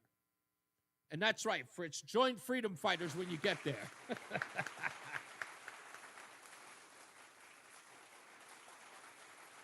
But yeah, you got to go. You just got to do it. You got to do it. I mean, I'm telling you, this is the truth. Not until Fritz and Joe and Simsbury, Susan, and who else? Gosh, they're escaping me. Mark in West Hartford. Not until those guys started reaching out to me on Twitter, I was just like, oh, this is a thing? Like, people really go to Twitter? And I've been there now. It's one of the only places I go. So if you want to know it, and you want breaking news on this stuff, that's the way to go. Andy No is on there. And I got to say, that guy, Andy No, is probably one of my most trusted sources on X. In my view, one of my most trusted sources on X. as in Mark in West Hartford. If you want to see some great reporting by him, that's where you got to go. So get yourself an X account. You don't even have to use it. You don't even have to have a lot of friends on it. Just go there to go get the news and go grab it. Benny Johnson is there. That's Benny on the Block. Another trusted source. Yours truly, Reese on the Radio, is there. You can watch the program. I'm just saying. I'm looking at this guy, White Mike. I'm telling you. First thing ran to my mind. I looked at him. I'm just like, he doesn't look Muslim. And now I'm looking more and more, and I'm looking at this picture that they have of him with the beard, and I'm just going, he looks jail Muslim.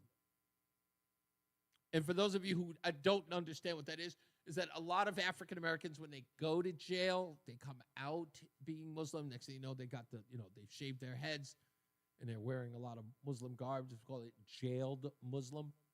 It's a thing. You'll know it when you see it. He goes in drinking 40 ounces. He comes out selling bean pies. It's a thing. It's just a thing. We got to take a break. We got more news, more views. I got to get into this Mark Halpern video and a whole bunch of other stuff. And plus, we got the top 10 list and Reese on the Radio's top 5 of 2024. So go nowhere. We'll be back. It's Reese on the Radio on NewsTalk 1080 WTIC. There's a lot happening in Washington and in your local neighborhood. Follow WTIC News Talk 1080 on the Odyssey app to keep up with the latest. Tune in to WTIC News Talk 1080 for Healthy Rounds, hosted by Dr. Anthony Alessi, Saturday mornings 11 till noon. Learn from the top experts in their fields about the latest medical findings and call in with your medical question. Healthy Rounds is dedicated to providing accurate and timely health information and is sponsored by Hartford Healthcare, Ratchford Eye Center, St. Francis Hospital, Covaris, and Yukon Health Orthopedics and Sports Medicine. Healthy Rounds, Saturday mornings 11 till noon on WTIC, News Talk 1080 and WTIC.com. And now, a WTIC news update. Up into a crowd in New Orleans, killing 10 people, was an Army veteran and American citizen named Shamsuddin Jabbar. This man says it was horrific. The truck was speeding away. I immediately ran downstairs to see if there was some people that can help out. And unfortunately, some people did perish during that event. FBI Special Agent Alethea Duncan. The FBI is asking the public's help. We're asking anyone who has information, video, or pictures to provide it to the FBI. CBS's Nicole Scango says the Department of Homeland Security published a memo last month warning of the possibility of just this kind of attack. It says that threat actors have employed vehicle ramming as a tactic in the United States in the past. It references that Wisconsin tragedy that occurred. It goes on to say that lone offenders are most likely to target publicly accessible places with perceived lower levels of security. CBS News Special Report. I'm Christopher Cruz. Radio responded to the challenge of television with new kinds of programming to show it could do things TV couldn't. One new format was the call-in talk show. While technically call-in shows were possible long before the 50s, radio was carefully scripted, removing any chance of spontaneous listener-announcer interaction. Out of necessity, radio was becoming more relaxed, and in August of 1954, WTIC started to air The Miller Party Line, hosted by Ross Miller and his wife, Betty. They talked with people from all walks of life, from sports to entertainment. With this show, WTIC started a format that became the mainstay of AM radio. In 1949, WTIC launched 2 more call-in shows, Mike Line, a radio roundtable where listeners responded to other listeners' questions and comments, and What's Your Opinion, the first issue-oriented call-in show. Talk radio as we know it started right here on WTIC. United Way is proud to sponsor this moment in WTIC's history. Together, we are united to end poverty. Learn more at unitedwayinc.org. Are you tired of high cable TV rates? Sign up for Dish today and get a $500 bonus offer while supplies last. Plus, lock in your price for 2 years guaranteed. Call All American Dish, your Dish authorized retailer now. 800-296-1251. 800-296-1251. That's 800-296-1251. Offers require credit qualification, 24-month commitment, early termination fee, and e-auto pay. Restrictions apply. Call for details. There's a price war in the insurance business, and you may be paying too much. Call the Term Lifeline right now and see if you can save 40%. $500,000 plans and up, that's our specialty. Even great smokers' rates. Protect your family today. Call the Term Lifeline right now for a free quote. 866-549-TERM, 866-549-TERM, 866-549-TERM. Have you ever tried something for the first time and then wondered how you ever got along without it? That's how thousands of new Navage users describe their first experience. Once they feel sinus relief and can breathe clearly again, many wonder why it took them so long to experience the Navage difference. Navage uses refreshing saline and gentle suction to quickly suck out mucus, germs, and other airborne irritants. Stop suffering from congestion and start feeling better again with Navage. Brand new look, same great product.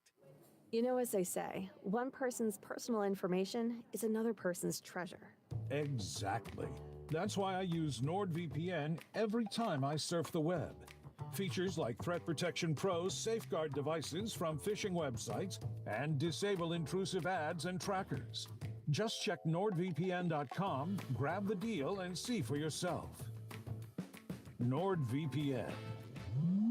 Cybersecurity built for every day. Eggland's Best. The only eggs with more fresh and delicious taste, plus superior nutrition, available in so many delicious varieties. Classic, cage-free, organic, free-range, and pasture-raised. Eggland's Best. Better taste, better nutrition, better eggs. Warmest wishes for a joyous holiday season and a happy new year to you. Enjoy your quality time with family and loved ones. From your friends at Odyssey and Carter Mario Injury Lawyers. Trust and Will knows that we'll all eventually need a will. How about right now? Trust and Will makes creating your will easy, like while you're lounging on the couch easy. Trust and Will is designed by attorneys but customized by you, and all documents are state-specific and secure. Find your plan at trustandwill.com and use offer code RADIO now for 10% off. That's trustandwill.com, offer code RADIO. Trust and Will is an online estate planning service. 30 seconds. .com for details. Hey everyone, it's Ted from Consumer Cellular, the guy in the orange sweater, and this is your wake-up call. If you're paying too much for wireless service, you don't have to keep having that nightmare. Consumer Cellular has the same fast, reliable coverage as the leading carriers for less. And for a limited time, new customers receive their second month free when they sign up and use promo code SECONDFREE by January 26th. So why keep spending more than you have to? All right, you ready to go? Yeah, I'm good. Free All right, cool. ConsumerCellular.com. Taxes, fees, and other third-party charges will apply. See website for additional details. You're listening to Reese on the radio, filling in today for Todd Feinberg on Going to the top. News Talk 1080. All right, we're back. It's Reese on the radio, News Talk 1080 WTIC. There is no traffic. There is no weather. So we are going straight through. So if you want to call in, you have plenty of time. 860-522-WTIC, 860-522-9842. So I got this. This came from City Hall Adam, who is one of my favorite people in the world. I didn't put my screen up. I apologize. Listens to the show every day. He sent me this. This appears to be from the Federal Bureau of Investigation. Let me read it. FBI Houston and the Harris County Sheriff's Office are currently conducting law enforcement activity near the intersection of Hugh Road and Crescent Park Drive in North Houston. We have secured a perimeter in that area and are asking people to avoid the area. FBI Houston personnel and specialized teams will be on site for several hours. This activity is related to this morning's New Orleans attack, but due to the ongoing nature of the investigation, no further information can be provided. Now, nowhere else are they reporting this. The FBI has just posted this on their, I believe, Twitter account. So Adam just sent it to me. So again, FBI Houston is saying that they have an intersection of Hugh Road and Crescent Peak Drive in North Houston. They've secured that perimeter. They say that this activity is related to the New Orleans attack. They have given no other further information. I just had the boy check for me what was the distance between the two. It is only 5 hours away. This location in Houston is 5 hours away from the attack in New Orleans. So as I said, these people, as I said earlier, these folks are in the wind, and they drove back to Houston. Incidentally, the last known, home of Jabbar, the suspected terrorist in all of this. 860-522-WTIC. Let's go to George in St. Louis. How are we doing, Sonny? Hi, Reese. Let me make a point. Joe Biden left St. Croix just hours before this terrorist attack on New Orleans. Yeah. Did he know? The question is, did he know this was going down? And if he did, why wasn't it related? A warning related to the public. Second point. This usually isn't an isolated case. There'll be another attack, and the most prominent place I can think of is the U.S. stock market tomorrow morning. Okay. I mean, are you saying that this will have some sort of ramifications associated with that? No, I'm saying there's multiple attacks probably planned. Okay. And the most prominent place I can think of is the U.S. stock market tomorrow morning. They should check every van going anywhere near that building. It'll probably be loaded with explosives, but that's just a warning. Yeah, this is usually never an isolated incident, but it'll be multiple terrorist attacks. That's how they take civilized societies down. I would put it this way. I do believe there is something to make of this. There's a lot of people right now, as you can tell, are pretty flat-footed. That Cybertruck thing, that's a weird incident for that to happen in front of Las Vegas in the manner in which it did. Yeah, and especially the FBI blew it again. They blew it again. They had no idea this was about to happen, or even anticipated anything. They were flat-footed again. When Trump gets in office, fire the FBI. They failed again, and they're failing as we speak. I think that without a doubt, I think that's what we're seeing here, and I think that's it. I think it's being played out right in front of them. But the big warning is if the FBI is incompetent as Joe Biden, we're in trouble for the next 20 some odd days. We're in big trouble because you have no protection whatsoever with this present FBI. Yeah, like I said, I don't know what to make of any of this, and I'm not gonna lie. The part that's really driving me the most nuts about this is that in the back of my head, I kept saying to myself, especially last night, there were all of these fireworks that were going off, and then I started hearing gunshots, like people firing into the air, and the first thing that ran through my mind was, I said, man, I know I'm going to wake up in the morning and I'm going to hear something happen. I felt it. Yeah. I just felt it.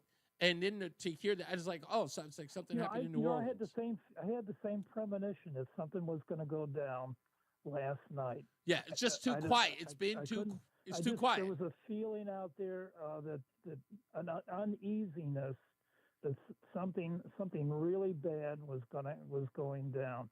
Yeah. And I'm saying again, usually it's multiple incidents, and I'd be prepared tomorrow morning as well. Yeah, indeed. Listen, I'll put it this way. I hope it doesn't distract from a lot of things that are going on, and I hope it just doesn't become chaotic. But yeah, I think it's something, like I said, as Rama just pointed out, it's like you got to keep your head on a swivel at this point, because this should just make everybody resolute. We should be looking around everywhere, because I don't think you can take anything for granted at this point. I don't think you can. Yeah, one last point. Yes, sir. Do not gather in groups anymore. Not until we got a decent president in there. Good point. Don't gather in groups.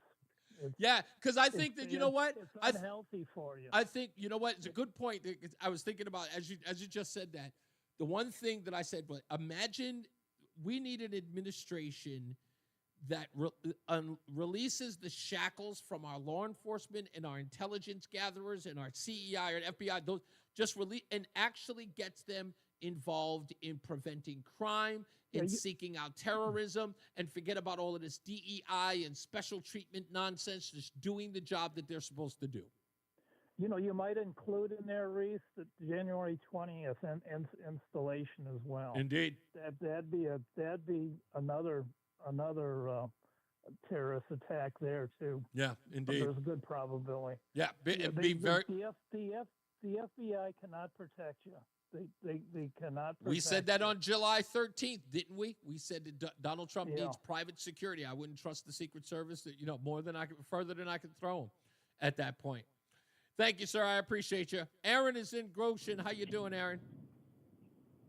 Hey, Reese. I'm just calling to say, has anybody talked about the strange chemical fog that has been happening in Florida, parts of the Midwest? I just saw a story about that, and you know what? I did not investigate it, but I will during one of the breaks. What part of Florida is it covering? Daytona. In Daytona. Okay, it is the same place then. Okay, because I did see a report about that early this morning when I got up, but it was fog, and I got to be honest with you, I was just going, okay, what do they mean by, like, is it like regular fog, or do people think it's chemical? Do you think it's chemical? I think I wouldn't put it past our government at this point. I mean, the bad actors are on their way out, hopefully. Big hopefully. And, they got to get their last licks in. I mean, you look at what happened in Indiana with the train derailment and how they handled that situation. Oh, by lighting that on fire and creating mustard gas, essentially. Yeah. I smelt it in Winston, Connecticut, going to a job that morning. It smelled Really? like I walked into a pool. Yeah. That plume went over us. I don't know if you guys all realize that. That plume of mustard gas crossed Connecticut, Massachusetts, New Hampshire, Vermont, Maine, all the way up into Nova Scotia. They had reports of smelling chlorine from the vinyl chloride that they had burned off in a reckless manner. But also, we don't talk about that anymore, right? Reese, that never happened. Yeah, that was just a it's figment of my imagination. You know what? As you're talking, I was just like, yeah, we did. We immediately just stopped talking about that immediately after. It was like on to the next. It's a good point. Or the Maui wildfires. All of a sudden, blue stuff doesn't burn, but this place is completely just devastated. But that place isn't across the street. We have there's just too many anomalies there. Oh, look the other way, people. And the guy in charge, the police chief, is the same police chief from Las Vegas. I mean, you can't make this up. Yeah. Does the guy have is that a coincidence? Does this guy have terrible luck? Or is he just a walking disaster? Right. He keeps failing into another disaster. Yeah, it's a good point. Right? I mean, there's just so many things there, and then all of a sudden it's just like gone from the media cycle. Nobody wants to talk about it or even like look into it at all, and it just move on. What if it's true? What if the statement is true, Aaron? What if nothing is a coincidence anymore? What if it's what I mean?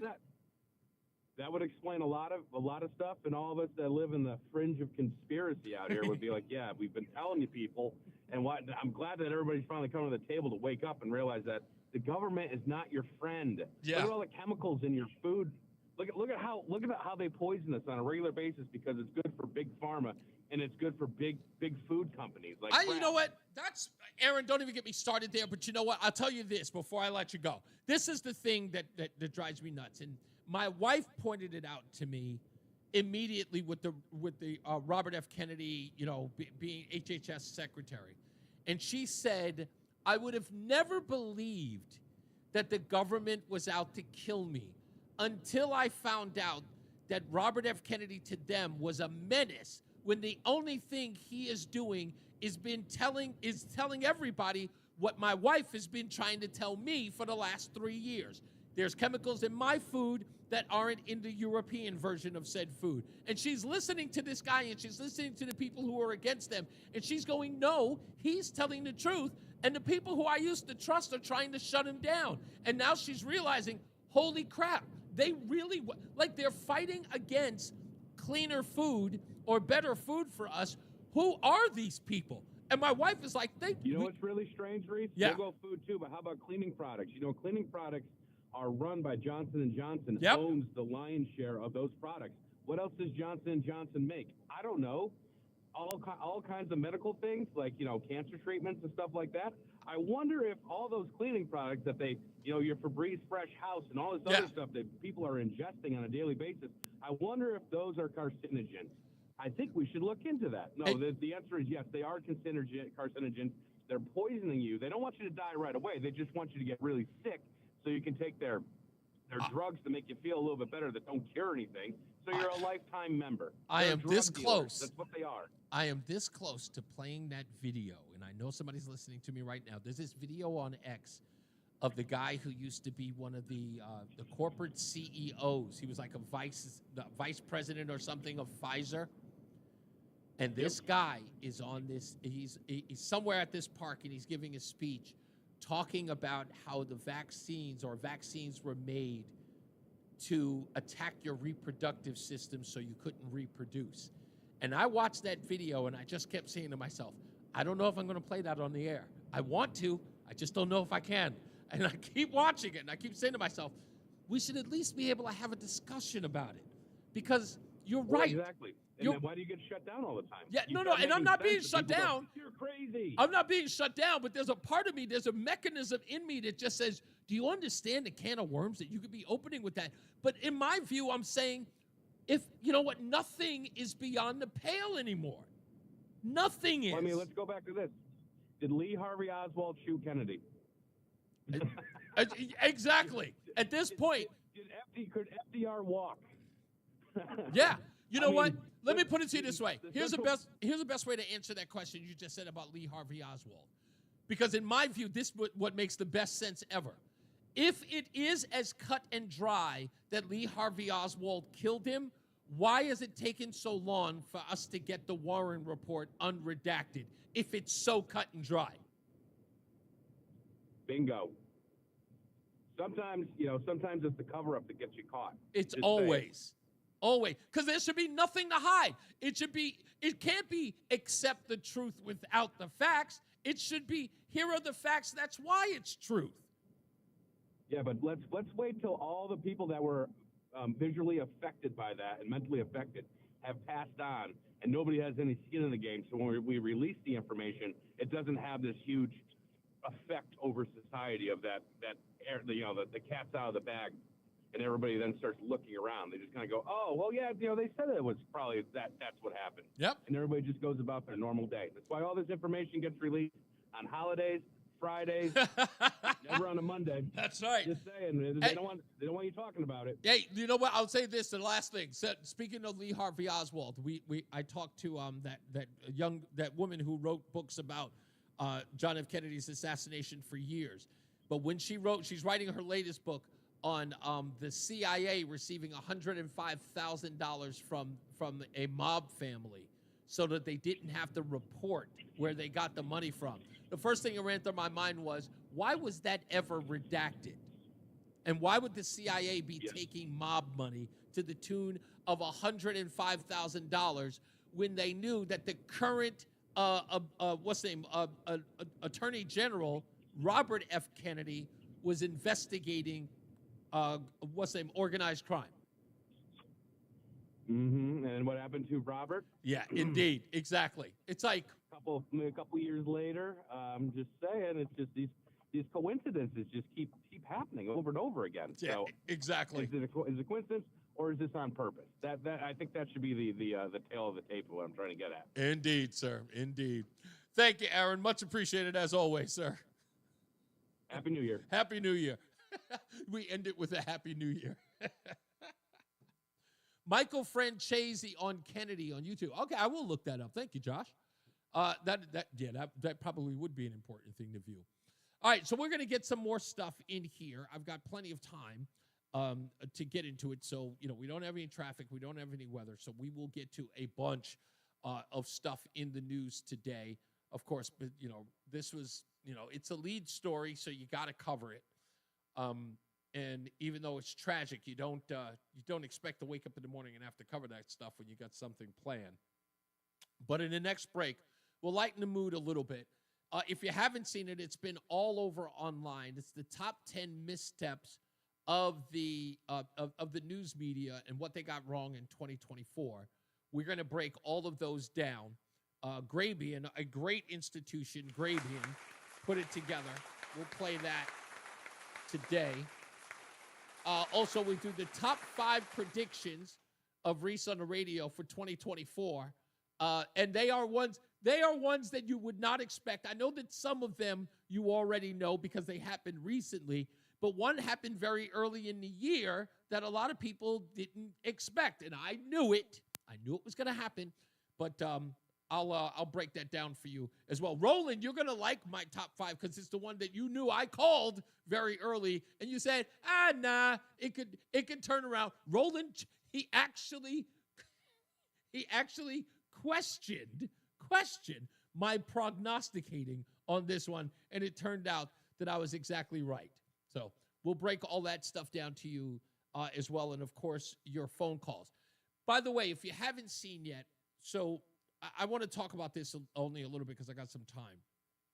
If you've been checking out the show on ReeseOnTheRadio.com or on Facebook or on Twitter or on Rumble, I want to tell you that you've probably seen that I have a white background behind me.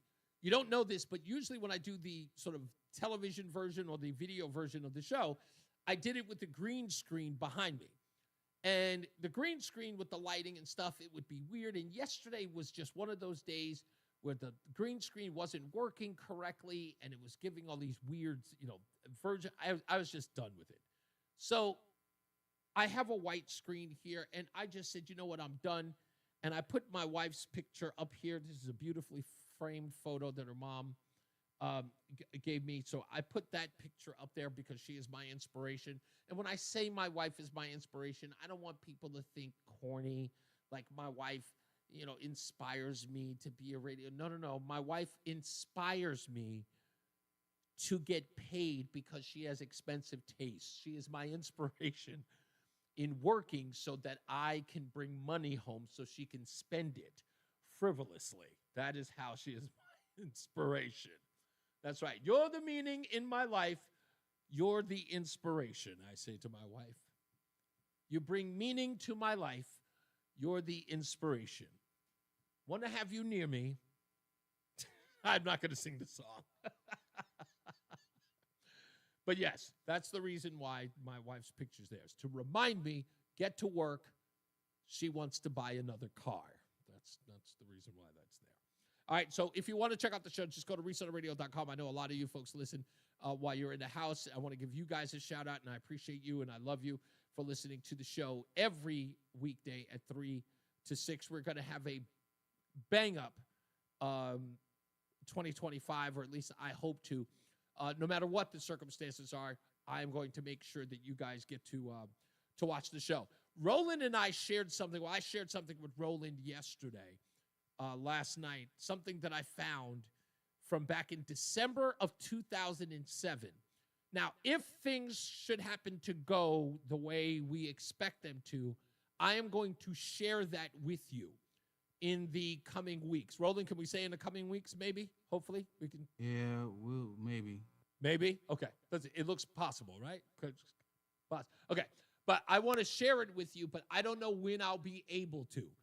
But when I do, when I tell you what I have to show you on ReeseOnTheRadio.com, this clipping that I have, when I show you, you will blow your mind because it blew my mind yesterday when I found it. And it is an old clipping of Reese on the radio, and it's so crazy that when I saw it, I almost shed tears.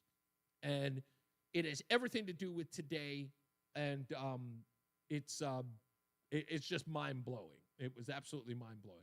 And I shared it with my wife, and I shared it with Roland yesterday. And Roland, was that bizarre to see that, Roland? That it was just, wasn't that crazy? Yeah, I thought that was. You thought it was from yesterday, like you thought it was written yesterday, right? I thought it was now, yeah. Yeah, it's so crazy the way that the thing with the piece was written. When I sent it, first I showed it to my ex-wife. I sent it to her, and I talked to her about it after I said it. I said, is this crazy? I showed it to my wife last night. She looked at it, and she went, what does that say? And it's a piece from December 18th of 2007. And it is a piece that when I show you, if I get the chance to, when I show you, you'll be able to see it on screen, you will lose your mind. And for me, it almost, I said this today, and I've said it yesterday, and I say it all the time privately. There is no such thing as coincidences. God's plan is God's plan. You have no stake in it. You have no claim to it. And, you know, people say that God works in mysterious ways. I truly do believe that he does. And it's all by design. It is all by design. And so when I sent that piece to Roland, just like I sent it to everybody else, everybody thought this piece was written yesterday or this past December. But it's from December 18th, 2007, and it is insane. But yeah, but we'll share that. If we get any more updates about this attack in New Orleans, we will give it to you. So stand by for that. When we come back, top 10 missteps of the news media right here. No 5 o'clock focus, right? Yeah, we're not going to do a 5 o'clock focus today, but we're going to do the top 10 missteps of the news media this year of 2024. So stick around for that. More news, more views when we return. It's Reese on the radio on NewsTalk 1080 WTIC. WTIC is 99 and throwing a year-long celebration to 100 years on the air. This is WTIC and WTIC FM HD2 Hartford. Always live on the free Odyssey app. Police in New Orleans are reacting angrily after a man drove a pickup into a crowd early this morning in New Orleans, killing 10 and injuring dozens. Police Superintendent Ann Kirkpatrick. This is not just an act of terrorism. This is evil. Mayor LaToya Cantrell says it's a difficult crime scene. Victims that remain on Bourbon Street now will be removed as soon as possible, but as stated, the FBI is in charge of this investigation and are doing everything necessary to make this happen. CBS News reporter Katie Weiss is in New Orleans. She's learned more about the man who carried out the attack. The FBI has identified the attacker as 42-year-old Shamsuddin Jabbar, a U.S. citizen from Texas. A U.S. official confirms to CBS News he had previously served in the U.S. military. We do not believe that Jabbar was solely responsible. We are aggressively running down every lead, including those of his known associates. Authorities say he plowed a truck through a crowd on the city's iconic Bourbon Street shortly after 3 a.m. local time, then got into a firefight with police and was killed. And police say 2 officers who were wounded by Jabbar are in stable condition. The FBI says Jabbar was flying an ISIS flag on that pickup. The Sugar Bowl was to have been played in New Orleans tonight, but Bowl CEO Jeff Hundley says it's been rescheduled. All parties and all agree that it's in the best interest of everybody and public safety that we postpone the game for 24 hours. The college football playoff quarterfinal between Georgia and Notre Dame will be played at the Superdome. At least 4 people have died and more than 20 have been injured in a massive explosion of illegal fireworks in Hawaii. Honolulu EMS Chief Jim Ireland. We had a massive response. We sent 10 ambulances from our department, as well as 4 supervisors, as well as assets from the Federal Fire Department, their ambulances, and the Honolulu Fire Department, and the police department. The explosion happened at a house on the island of Oahu just after the clock struck midnight. The death toll is expected to rise. 1 person has died in the explosion of a Tesla Cybertruck at the entrance to the Trump Hotel in Las Vegas. Jeremy Schwartz is the acting special agent in charge of the FBI office in Vegas. We're here, we're deploying resources, and we will continue to do that until we get to the end of this and figure out exactly what happened and why. Fire crews found the 2024 Cybertruck engulfed in flames just before 9 this morning. 7 people suffered minor injuries. No closing numbers because the markets were closed today. They'll be open tomorrow with traders eager to recover from 2 weeks of losses. This is CBS News. Think O'Reilly Auto Parts for all your car care needs. Get the parts and service you need fast from the professional parts people at O'Reilly Auto Parts. Hi, I'm Joe with SimpleSaleUSA.com, and I buy houses cash. If you own a house and want to sell it fast at a fair price, call me at 203-896-4000. I can pay cash and close in as little as 7 days. I buy houses in any condition, any price range, and more importantly, anywhere in Connecticut. I'm a private real estate investor who buys several houses a month, and I want to buy more. I buy inherited houses, divorce houses, behind in payment houses. I even buy my tenant won't pay me the rent houses. Do you own a house that is trash and needs thousands of dollars in repairs? Great, because I love buying junk houses. I buy vacant houses, abandoned houses, condemned houses, and even foreclosure houses. If you own a house and want to sell it fast, call me at 203-896-4000. That's 203-896-4000. 203-896-4000. Men, it's the new year, and for many of us, it's a time of deciding to make positive changes in our lives. This is Dale for Northeast Men's Health, and if you're suffering with erectile dysfunction and are tired of the frustration and embarrassment ED causes, you should call Northeast Men's Health today, because there probably isn't a better resolution you can make than to be done with ED. You see, ED doesn't just affect you. It can also affect your partner, even if they don't talk about it. But here's some great news. If you're like most guys, the treatments at Northeast Men's Health will give you back your sex life, because our protocols have success rates that work in well over 90% of cases. Seriously, you might even find you're performing like you haven't in years. So make an appointment and get ED out of your life. Your initial visit is just $99 and includes blood work, a medical consult, and if medically advised, a test dose. And if that test dose doesn't work in the office, your visit is free. Call 800-930-5956 or go to northeastmenshealth.com. We have 5 offices: Salem, New Hampshire, Dedham, Marlborough, Woburn, Farmington, Connecticut. Northeast Men's Health, a Promenic restorative health practice. Make 2025 the year you get started on your next success with the University of Maryland Global Campus. An accredited state university, UMGC is a school for real life, helping working adults like you learn the skills you need for the career you want. Choose from more than 135 degrees and certificates in career-relevant fields and earn up to 90 credits toward a bachelor's for prior learning and life and work experience, or transfer up to 12 credits toward a master's. We offer scholarships, affordable tuition, and online and hybrid classes, all with the support you need from your first day to graduation day and beyond. Get a head start on your goals in the new year. Now is the perfect time to take the next step in your life and education at University of Maryland Global Campus. Apply now and save with no application fee. Undergraduate and most graduate courses start January 8th. Learn more at umgc.edu. That's umgc.edu. Certified to operate in Virginia by Chev. Radio responded to the challenge of television with new kinds of programming to show it could do things TV. New format was the call-in talk show. While technically call-in shows were possible long before the 50s, radio was carefully scripted, removing any chance of spontaneous listener-announcer interaction. Out of necessity, radio was becoming more relaxed, and in August of 1954, WTIC started to air The Miller Party Line, hosted by Ross Miller and his wife, Betty. They talked with people from all walks of life, from sports to entertainment. With this show, WTIC started a format that became the mainstay of AM radio. In 1949, WTIC launched 2 more call-in shows: Mike Line, a radio roundtable where listeners responded to other listeners' questions and comments, and What's Your Opinion, the first issue-oriented call-in show. Talk radio as we know it started right here on WTIC. United Way to sponsor this moment in WTIC's history. Together, we are united to end poverty. Learn more at unitedwayinc.org.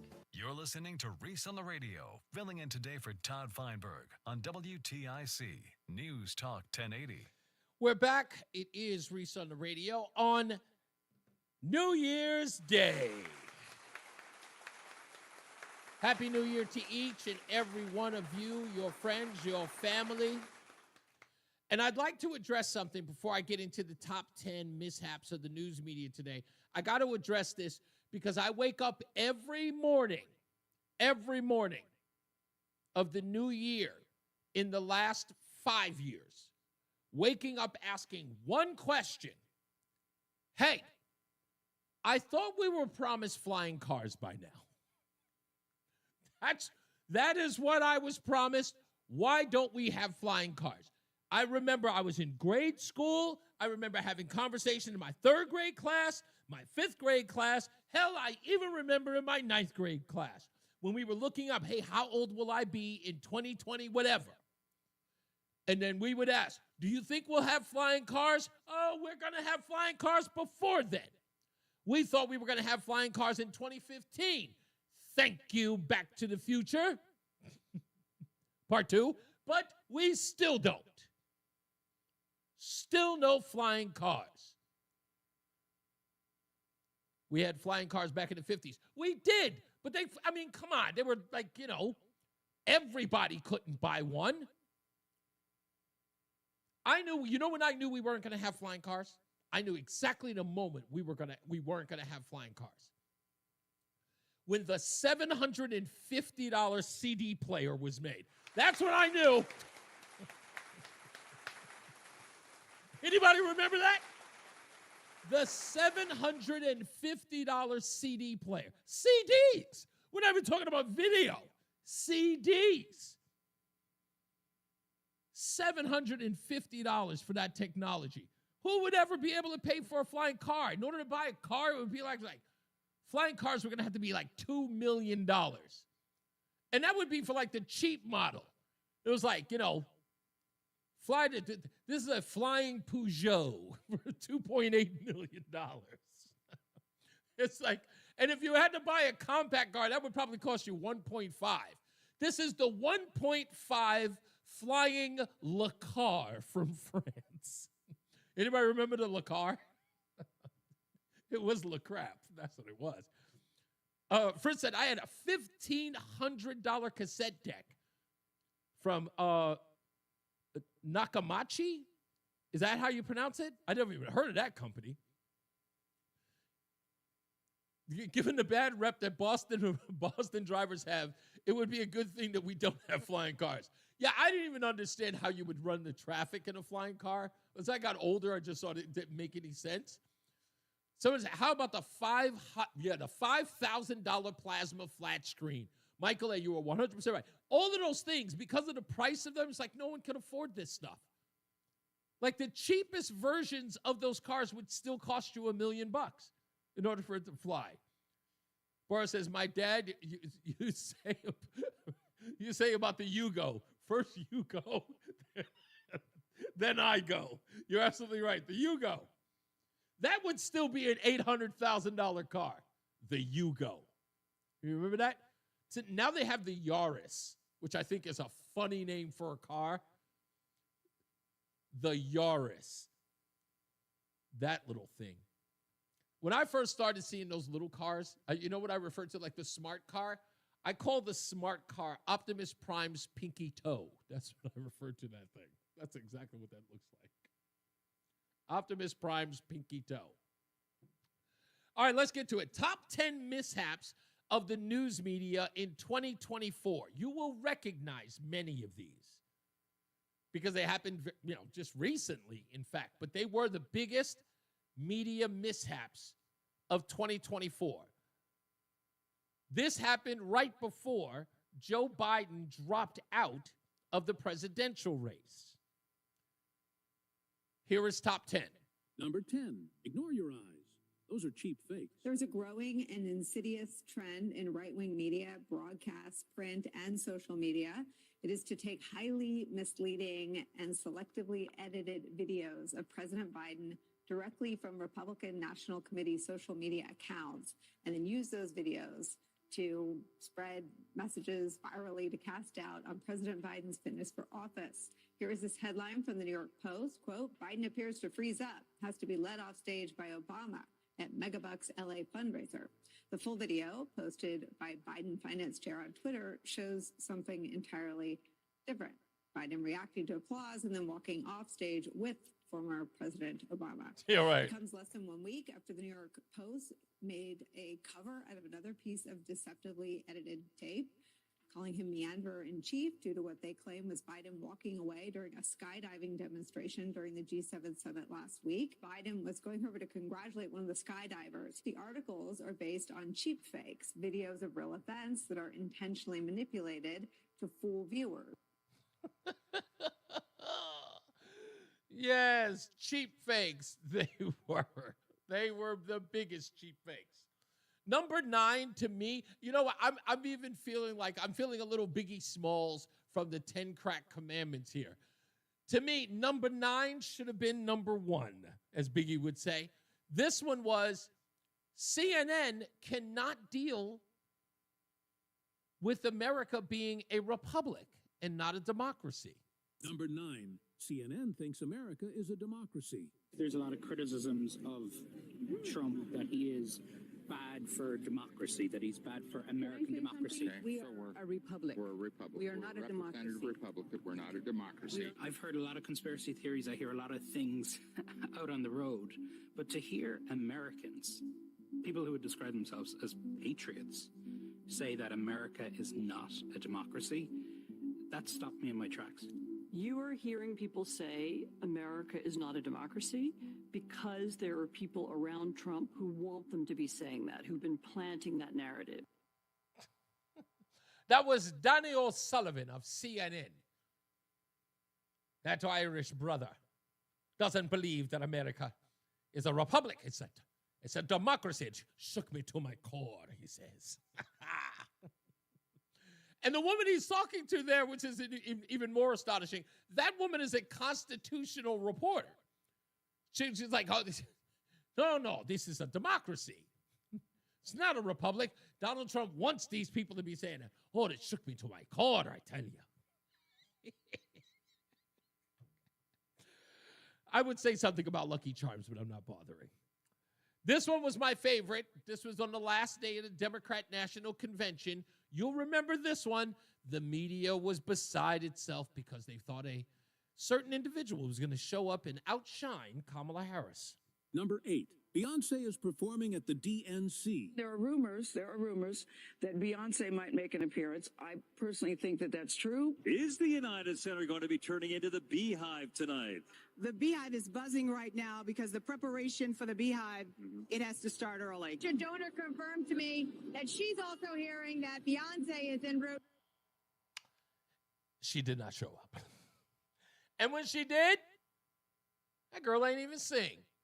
And still made, what was it, $8, $9, $10 million? Goodness gracious. Number 7 on our list. You'll love this one.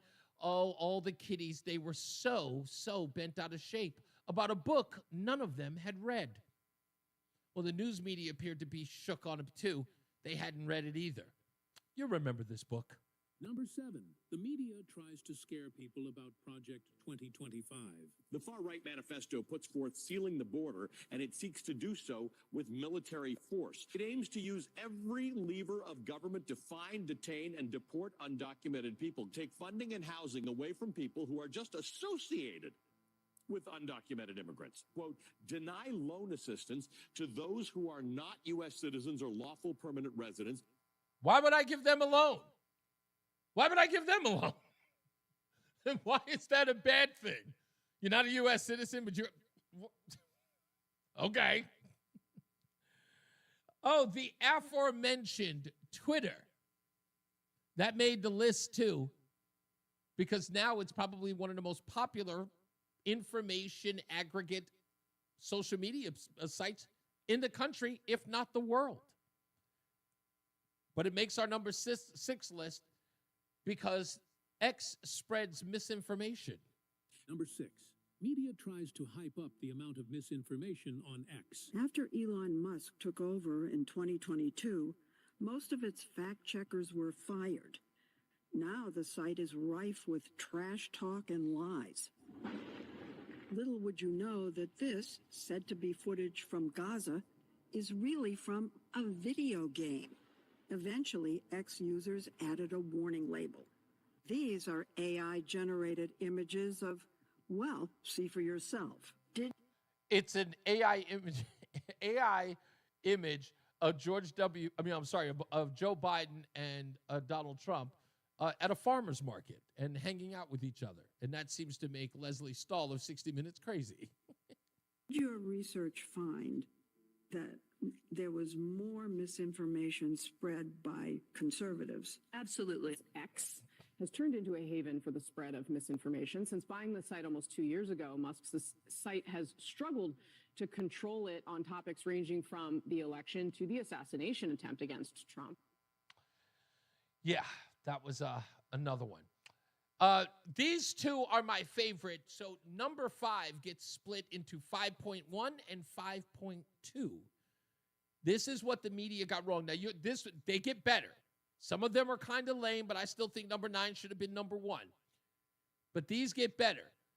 You may not remember these two stories, but when you hear them, you'll remember them right off the bat.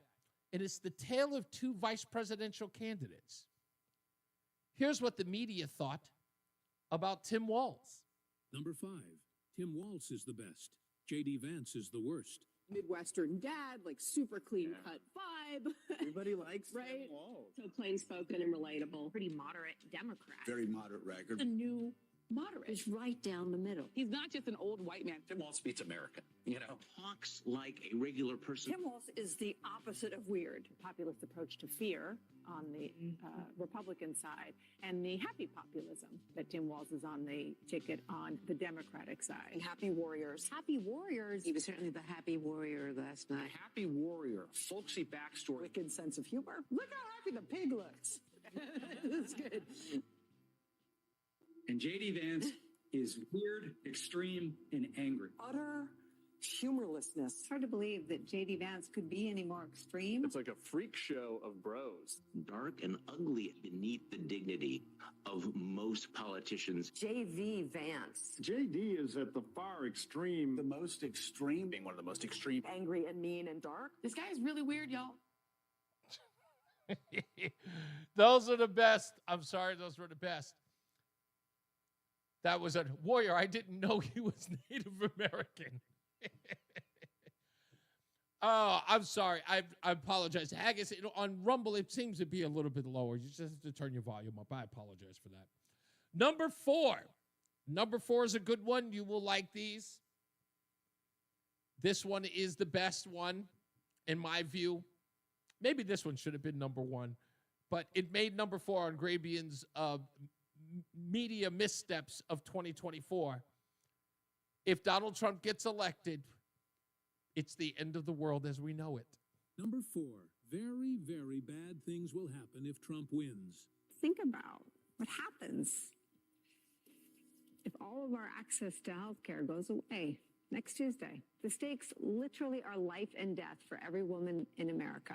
It's not hyperbole. It's not an exaggeration. Trump will fulfill his promise to be a dictator on day one. Sets up a network of camps. Extraordinarily erratic foreign policy in the Middle East. Doing profound and possibly permanent damage to American democracy. If historians in the future are allowed to write books, and by the way, that question is open this morning, and if people are allowed to go on television and say what they think in the future, which again, that question is open this morning.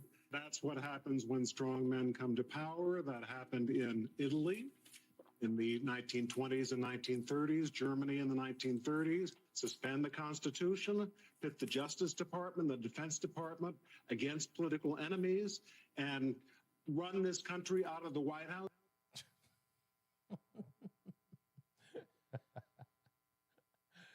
Oh, the end of the world as we know it. Here's number 3, another recent one. Number 3, Joe Biden would never pardon his son because he is such a great guy. Presidential promise to put the law before family. The president has ruled out pardoning his son. Pledging not to pardon his son. To sit there and say, well, I'm not going to intervene in the legal process, and I wouldn't pardon my son. Democrats and Joe Biden protecting the justice system. Our current president of the United States has so much respect for the law that he has said he would not pardon his son. And Joe Biden has very clearly said he would not pardon his son. He would not commute his sentence. How can Republicans keep making this argument now that Joe Biden has really put it out there? He is not doing it because he is living what it means to have a rule of law in this country. Yeah. And it isn't, I mean, if you want to know if he believes it, you could actually see what is happening with his own son. Even President Biden saying in a statement that he would respect the outcome of this case. This was a good day for the system, good day for sort of America as an example of how the rule of law should work. We're coming on the air this hour with breaking news. President Biden has just pardoned his son, Hunter. That's just, I watch that video like 3 or 4 times a day right now because it's my favorite with all those people talking about it. And listen to Chuck Todd, right? Today, he is completely out of his mind about Joe Biden pardoning Hunter. Only because it made him look like a fool. And everybody else in the news media for that matter. This one was number 2 during the presidential race. Kamala Harris took to a few interviews. The interviews with 60 Minutes and a local ABC affiliate to talk about her policies, to talk about what she believed in, to try to sound coherent. Worked out so badly, the news media had to intervene. Number 2 misstep of the news media of 2024 was this. Number 2, media gets caught editing interviews to help Kamala Harris. When we talk about bringing down prices and making life more affordable for people, what are 1 or 2 specific things you have in mind for that? Well, I'll start with this. I grew up a middle-class kid. My mother raised my sister and me. She worked very hard. She was able to finally save up enough money to buy our first house when I was a teenager.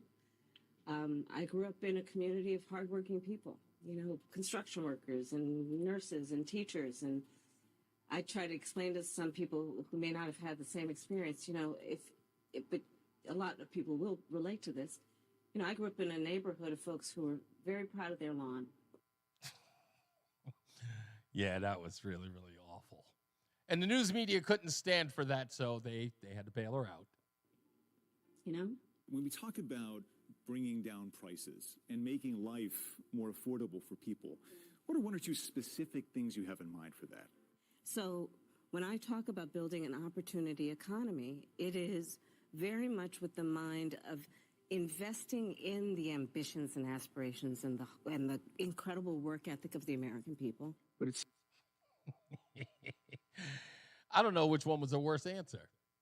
And then 60 Minutes got into it, asking about Benjamin Netanyahu. It seems that Prime Minister Netanyahu is not listening.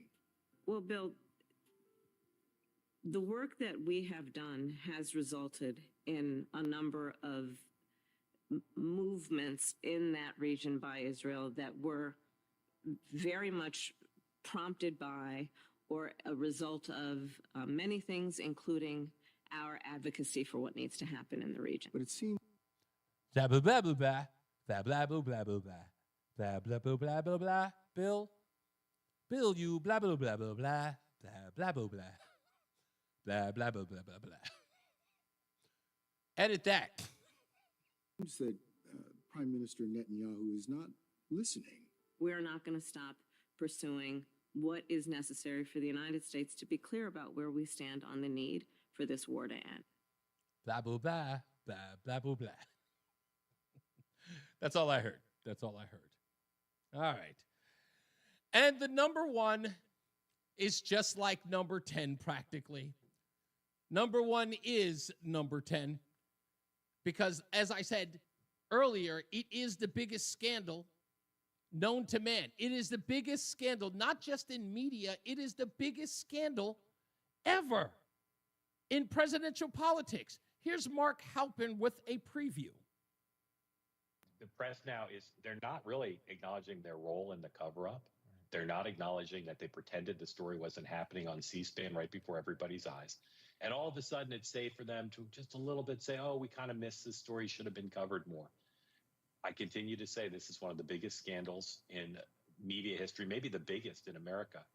And for places like Newsmax, your program, my reporting, I don't think we deserve a Pulitzer for reporting what we could see publicly. But I do think until the organizations that contributed to the cover-up come clean, they can't expect to establish any credibility with the broader public.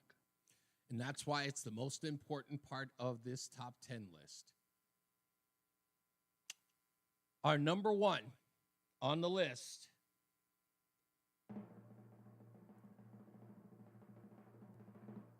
Biden's fine. Number 1, there's no cognitive decline. In fact, Biden has never been better. Start your tape right now, because I'm about to tell you the truth. This version of Biden is the best Biden ever. She knows so long as she's 9. In fact, I think he's better than he's ever been. He is sharp, intensely probing, and detail-oriented and focused. President Biden has a photographic memory, but he's totally focused. He's very sharp. They say he's sharp in meetings and so on. Very lucid, very well informed. He's older. That doesn't mean that he is unfit. He can clear a dementia bar, and that's probably a win. More wild speculation from a bunch of people who have probably never been in a room with Joe Biden and certainly don't have medical degrees that I'm aware of. But a huge part of the Mueller report talks about Russian disinformation tactics. And one of the themes this election cycle is that Joe Biden is too old to lead. And so everyone is seizing upon this. And it is a classic disinformation tactic.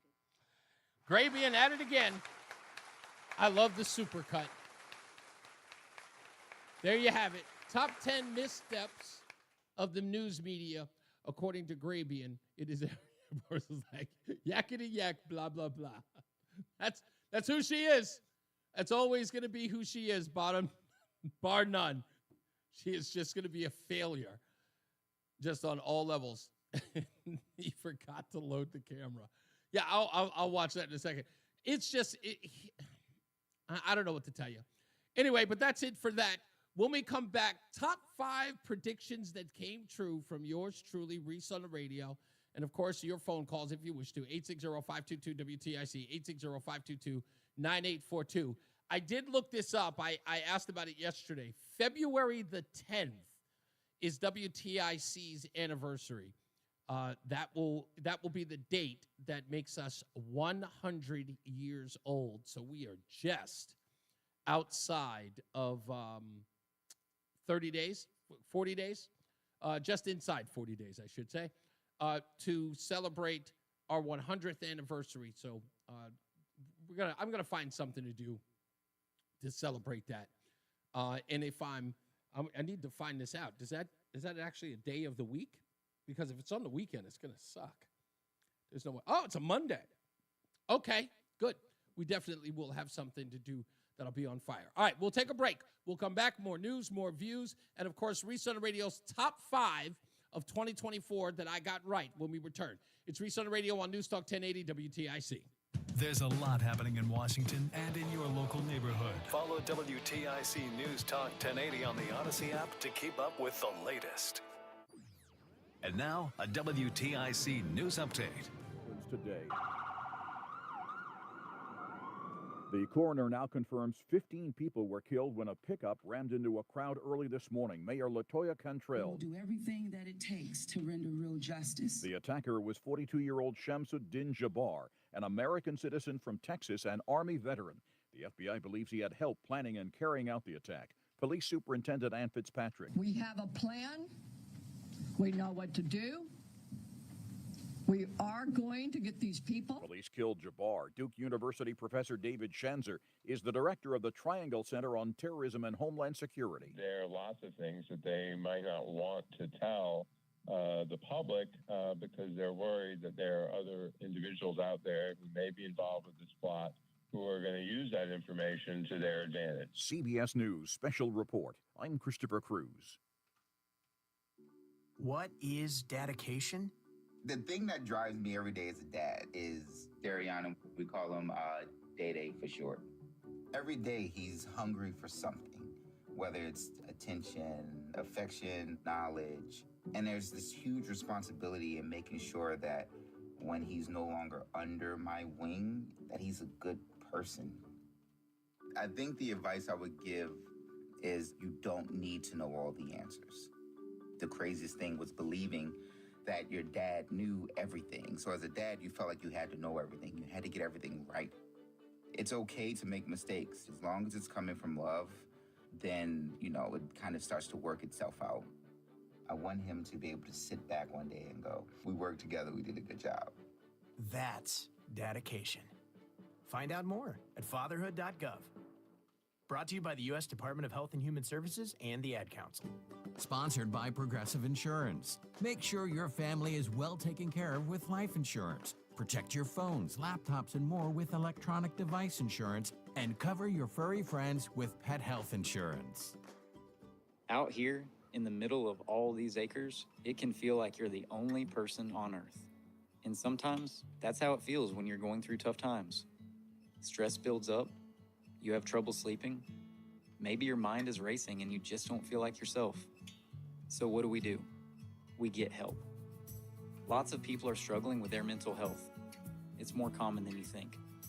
The good news is, there are people in our community who are here for us when times are tough.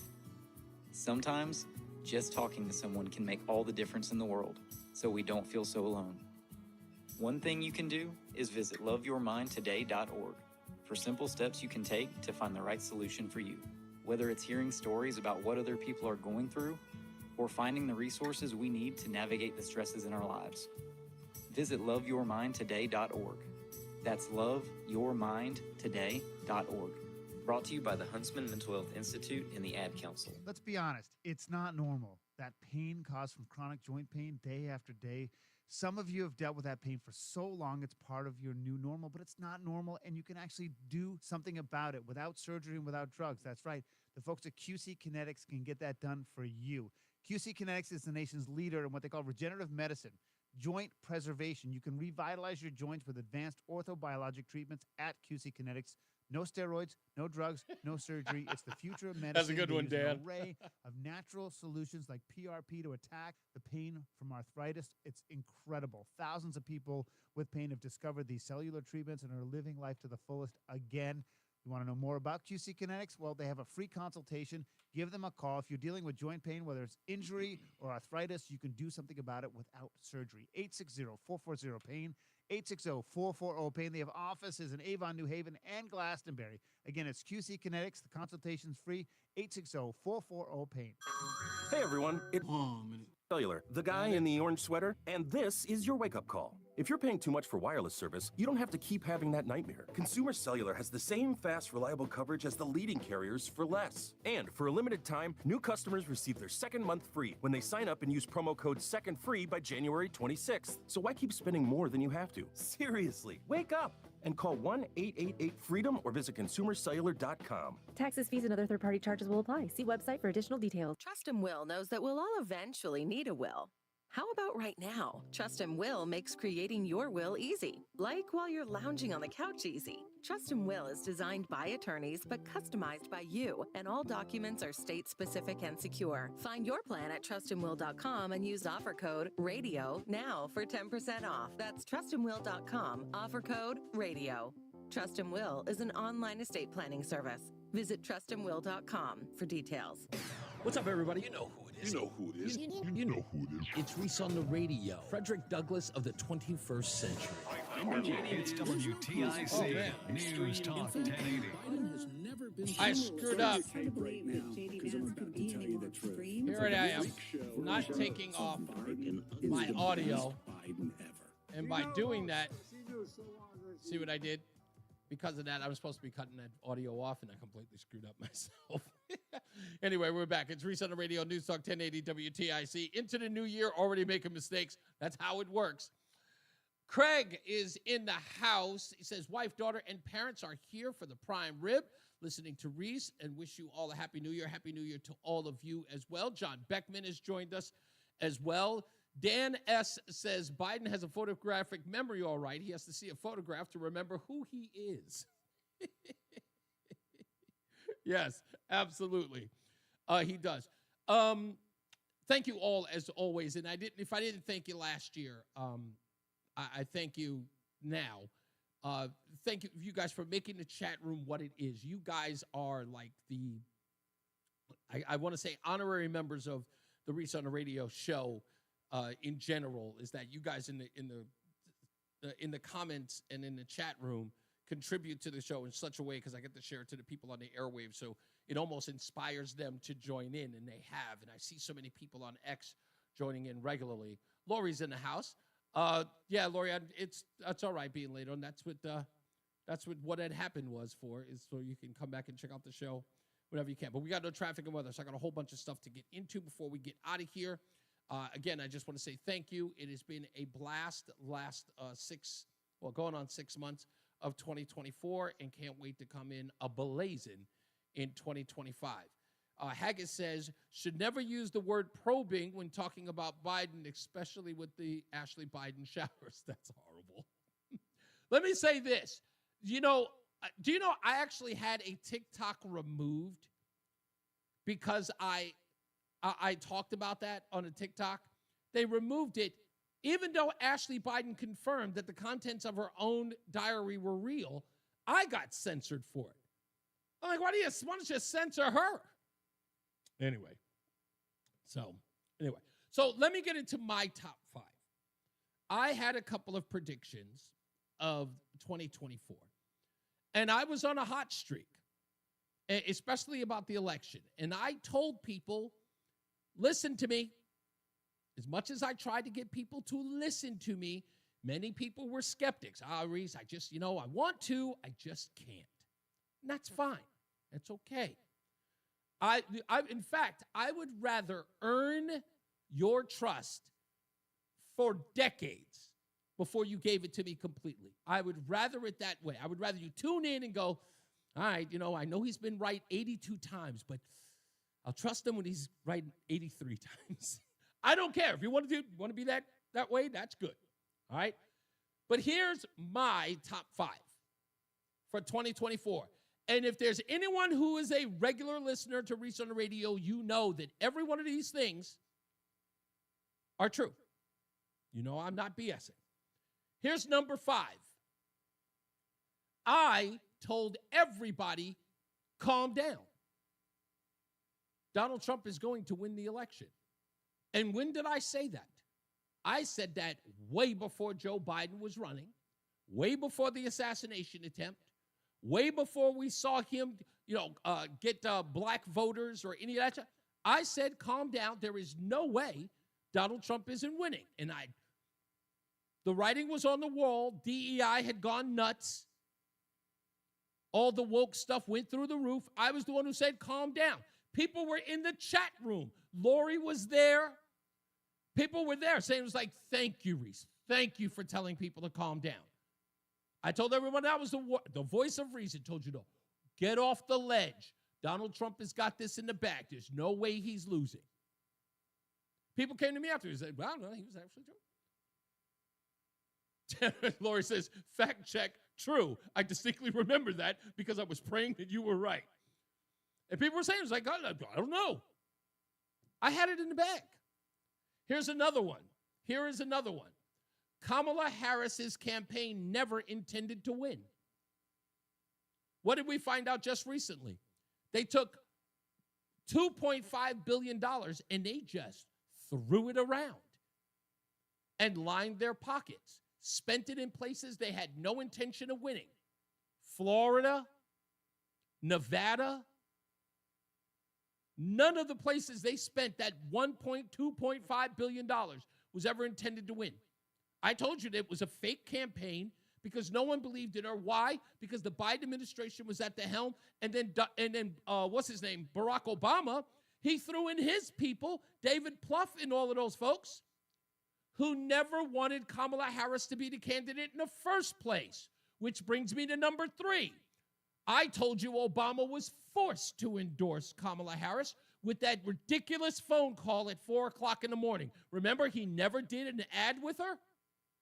They did a phone call where she conspicuously had a lapel mic on while she's talking to Barack Obama on the phone with Michelle. I told you. And then the donor, Lindy Lee, came out and said that Barack Obama wanted Mark Kelly, the astronaut from Arizona, and he wanted an open primary.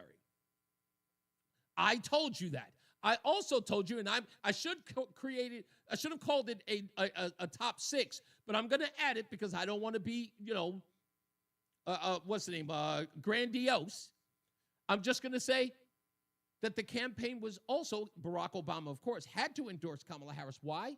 Because the campaign was scared that if they didn't endorse Kamala Harris, they would lose the black vote, in particular the black female vote, which because I played the audio here. They openly said that black women hamstrung them to Kamala Harris. They could not let her go. They would have been wildly upset. if they didn't go with the black woman. Number 4. Number 4 is a sports one. And like I told you, don't come to me and ask me to pick your Final Four in the NCAA or your NBA Finals champion or even the Super Bowl for that matter. Well, maybe this year. We know it's going to be Kansas City. Come on, come on. I got a call from the refs yesterday. Nope.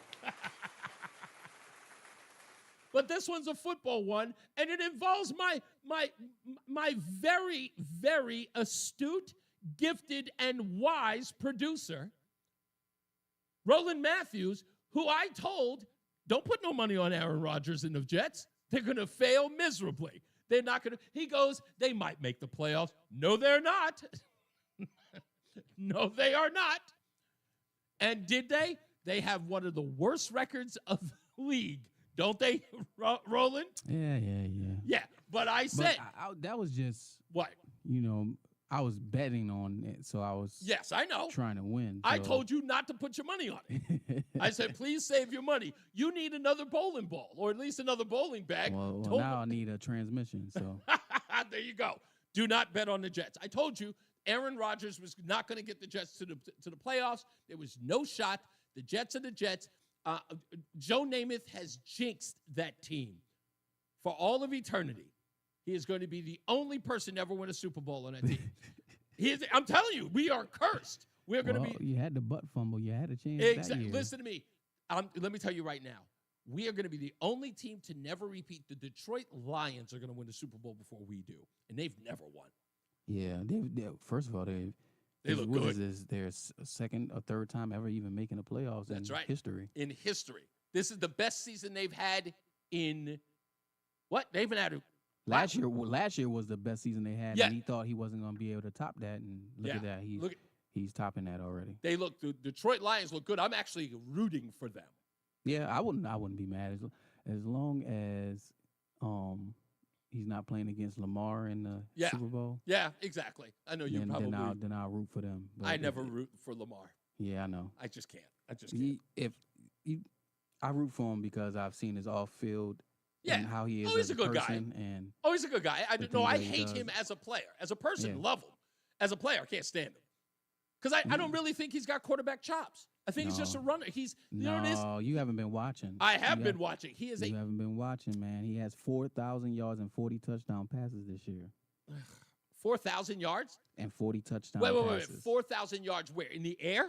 In the air, along with 900 yards rushing. Really? Yeah. Okay, yeah. Maybe I haven't been watching. He's about to win the MVP back. Yeah, to back. he's gonna get the MVP without a doubt. He made it a point this year to he's got to win a Super Bowl. Passing and he has to get there first. I know, but he's got to win a Super Bowl. He's got to win the AFC Championship against the refs. Yeah, the refs in Kansas City. He's got to beat the refs and Kansas City, so he's fighting two teams. I would like to see that rematch this year, but I don't know if it's gonna happen. Yeah, it might not. Buffalo might have something. Buffalo's looking good. I told you the AFC Championship runs through Kansas City and Buffalo. But I'll be honest with you. If I had to, I'll put it to you this way: if I had to make a choice, Detroit or Buffalo winning a Super Bowl, I would probably have to go with Buffalo, because one, I used to live there.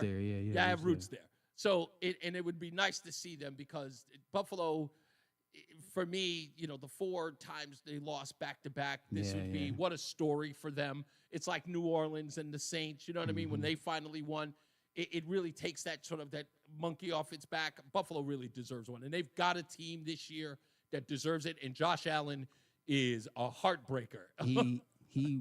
He had the MVP, had it locked up, but his last 3 games was trash. Lamar's last 3 games was great. So he could be the face of the team, but he's got to knock off Mahomes to do it. He's gonna have to. Yeah, well, he's probably going to have to start with Lamar. So yeah, indeed, without a doubt. Okay, and what was the number 1 prediction that I had for this year? It was the number 1. It's obvious. Anybody can figure it out. You got to know it.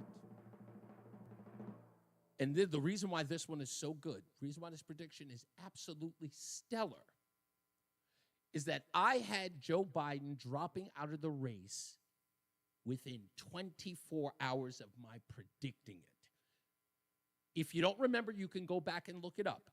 The Sunday that Joe Biden dropped out of the race, Reese on the radio taped his Sunday show.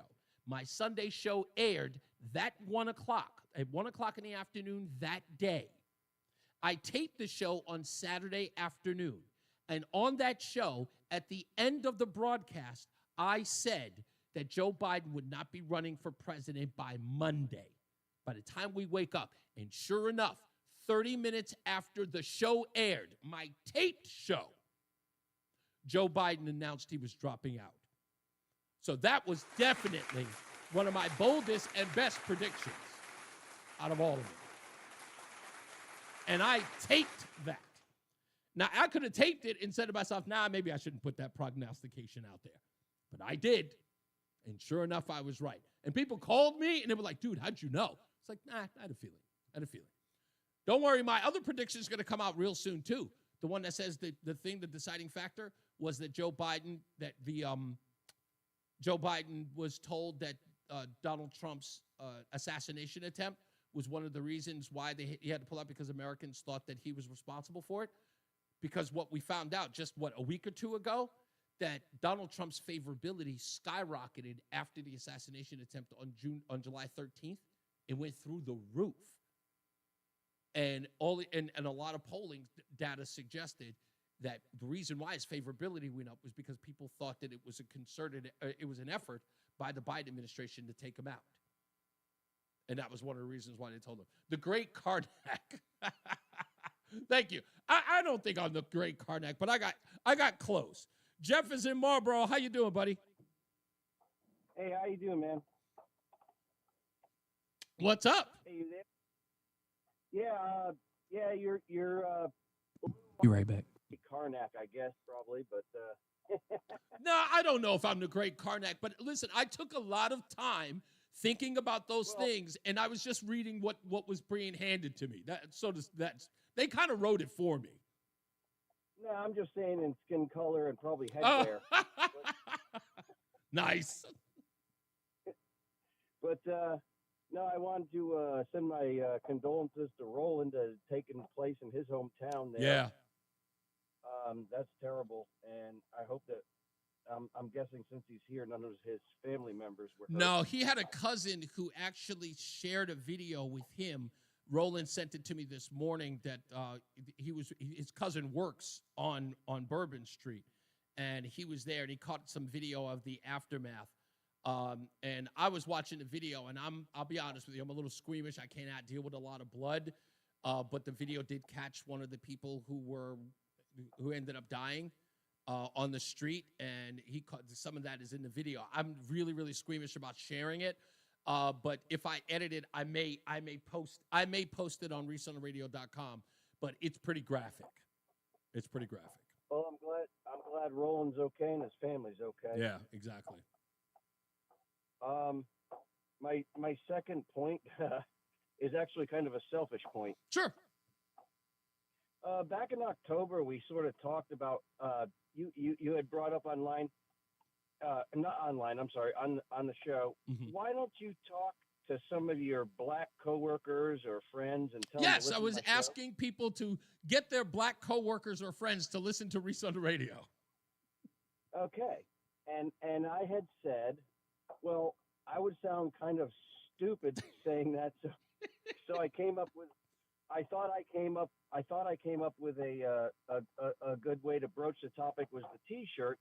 Okay. I don't know if it had been just suggested to you before, or if I was the first one to bring it up. And I know you and your wife are doing it now, but you had promised me a free T-shirt, and I've yet to receive. Because I told everybody this was the problem, and I knew it was going to be a problem. The person that I set it up with, in fact, I'm still working because the stupid thing will not ask me or allow me to refund the money for the people who actually have been waiting on T-shirts that haven't gotten them yet because of the stupid system that I'm using, and I am going to figure it out.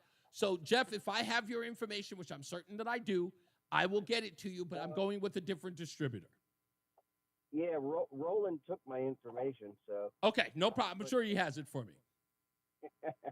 Yeah, I just, I thought that'd be a great way to bring up the show. And I think I agree with you 100%, and I promise you, I will fulfill that promise soon enough. People see me wearing a shirt like that, and they'll say, "What is that?" And I'll say, "Well, I'll tell you what it's all about." You know.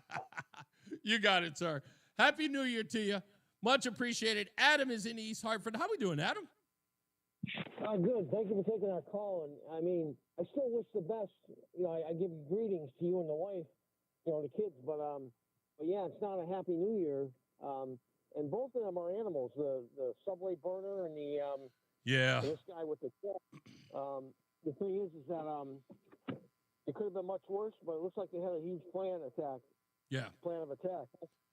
Like I said, I'm going to cut because we'll be back on the air tomorrow. I will be on this story because, of course, it's going to continue to break news. You know, just as we sit here, there are going to be more news breaking about the individuals that were involved outside of just the perpetrator. But I'm going to pay attention to every bit of this, and I'm going to make sure that I get the inside track on all of it. And you know, you're absolutely right. It's like, how do you celebrate a holiday when stuff like this, you know, happens? It really takes the wind out of your sails. And I think there is a way to do that. It's not like we're being callous or anything, and it's not even so much to say, hey, life goes on. I think we can do both. I think that we can multitask here. Yeah, I know what you mean. I just went to a historic house on the shoreline that has an open house every year. You still there? Did I lose you? No. I thought I was going to let you finish your point. Well, the Guilford Keeping Society runs my dad's Stone Tavern.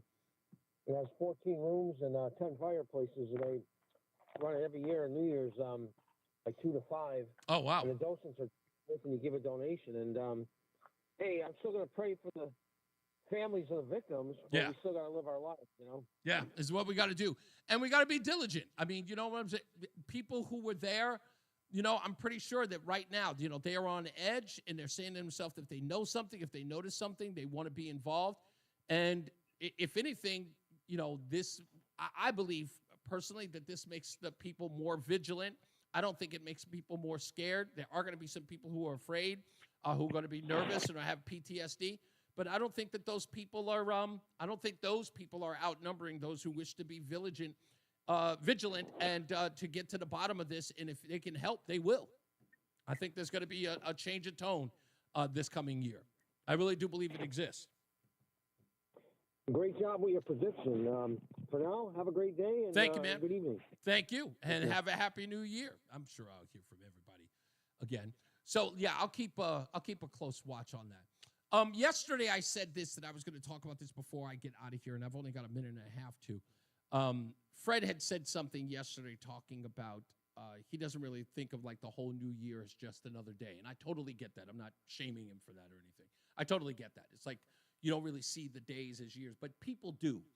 And I've recognized this when I was growing up, roughly in my 20s. I always felt like the new day was an opportunity for you to make better decisions, do better things, maybe not procrastinate today, maybe do the thing that you would put off forever, to change your focus, to become more lively, maybe not be negative today. I always felt like the new day was a clean slate. And that's the way people see the new year. It's a new slate. It doesn't mean that the old problems are gone. They're still here. The rent's still got to be paid. The mortgage still got to be paid. The kids got to still get to school. Somebody's got to be made dinner. You know, somebody's bed's got to be, some laundry's got to be done. Nothing really, really changes. But you wake up at the new year saying to yourself, man, I've got another shot to do something this year. 2025 is going to be my year. I totally understand that. Because when I woke up this morning realizing it was January 1st, when I see that 1-1 on my phone or on my watch and I see it and I kind of feel like, hey, I got another shot. I got another day. I got another year. Nothing wrong with that. If that's the thing that motivates you, use it. That's a good thing. So we will lose people throughout this year. We'll even get some new people this year. If you people are out there having babies, don't you go not having babies on me. We want to celebrate new birth in here. So if you're out there and you just got married, or maybe you got a new girlfriend and you guys have moved in together and you want to start a family and you listen to Reese on the radio, don't be shy. Share it with us. Hey, Reese, the wife and I are pregnant. Hey, bring it on. We celebrate that. And if you got a family member or somebody who used to listen to the show and has said goodbye to us, bring that here too. We'll mourn with you. It's family. That's the way that I look at you. I hope that's the way you look at this show. Craig said yesterday that he felt like he found a new best friend after he lost Rush. That meant a lot to me. I told my wife immediately after the show that Craig said that. And that really, really warmed my heart. It's a nice thing to say. And that's the way that I feel about you guys. I feel like I'm coming in to come hang out with my family. And I'm on stage and I'm supposed to tell stories and deliver you the news so you can watch me either on video or listen to my voice. This is really important to me and I hold it dear. Okay? And this year we're going to rock them. We're going to sock them. We're going to make it better than last year. We're going to make every day a brand new one. And we're going to take every challenge and we're going to meet it head on. And we're going to knock it out of the park. I promise you, no matter what happens. So I appreciate you. And I will always be the Reese on the radio that you know and love. So as I always say, radio is free, so we thank you for paying attention. Remember to keep JC in your hearts and in your minds. Sean Patrick, we love you and we miss you. Remember that panic is not planning. So plan your work and work your plan. Me, I'm Reese on the radio. You have a good day. Enjoy the new year, because we'll be back tomorrow. All right? I always like to say this too. Holler. WTIC is 99 and throwing a year-long celebration. All right, good sir. All right, see you mañana. See you mañana. Time to eat the seafood ball. I've never known anybody who's that excited about killing food. of 15 Roseanne is waving hey to you. Hey. He's like, what's up, bro? Happy New Year. Happy New Year. Row from row to row. Row to row. It's rapidly evolving. All right, buddy. I love you, man. I'll talk to you tomorrow. Yes, sir. See you tomorrow. Houston, securing a perimeter around an intersection in North Houston, they say having to do with this morning's attack in New Orleans. FBI Special Agent Althea Duncan. What's that? Yes, I know. Okay, let me say goodbye to everybody online, okay? All right? All right, everybody. I love you. Happy New Year, everybody. Awesome show. Thank you, sir. And I will see you tomorrow, and we'll have more news. Thank you, Chuck. Much appreciated, sir. Happy New Year to you. Everybody else, you know I love you. Blah, blah, blah, blah, blah, blah, blah, blah, blah. Okay. Hey, Rama, did you read the thing that I sent you in Facebook? That was the piece that I was talking about. But yeah, take a look at that. All of you folks on Twitter, God bless you, or X, whatever it is you guys are calling it today. I appreciate you guys. You guys are killing it, man. I love the fact that you guys are checking it out. It's a pleasure to have you listening to the show, man. You guys are knocking it out of the park for me. So much respect. All right, I will see you guys here tomorrow. Make sure you're here too, 3 to 6. All right, be good.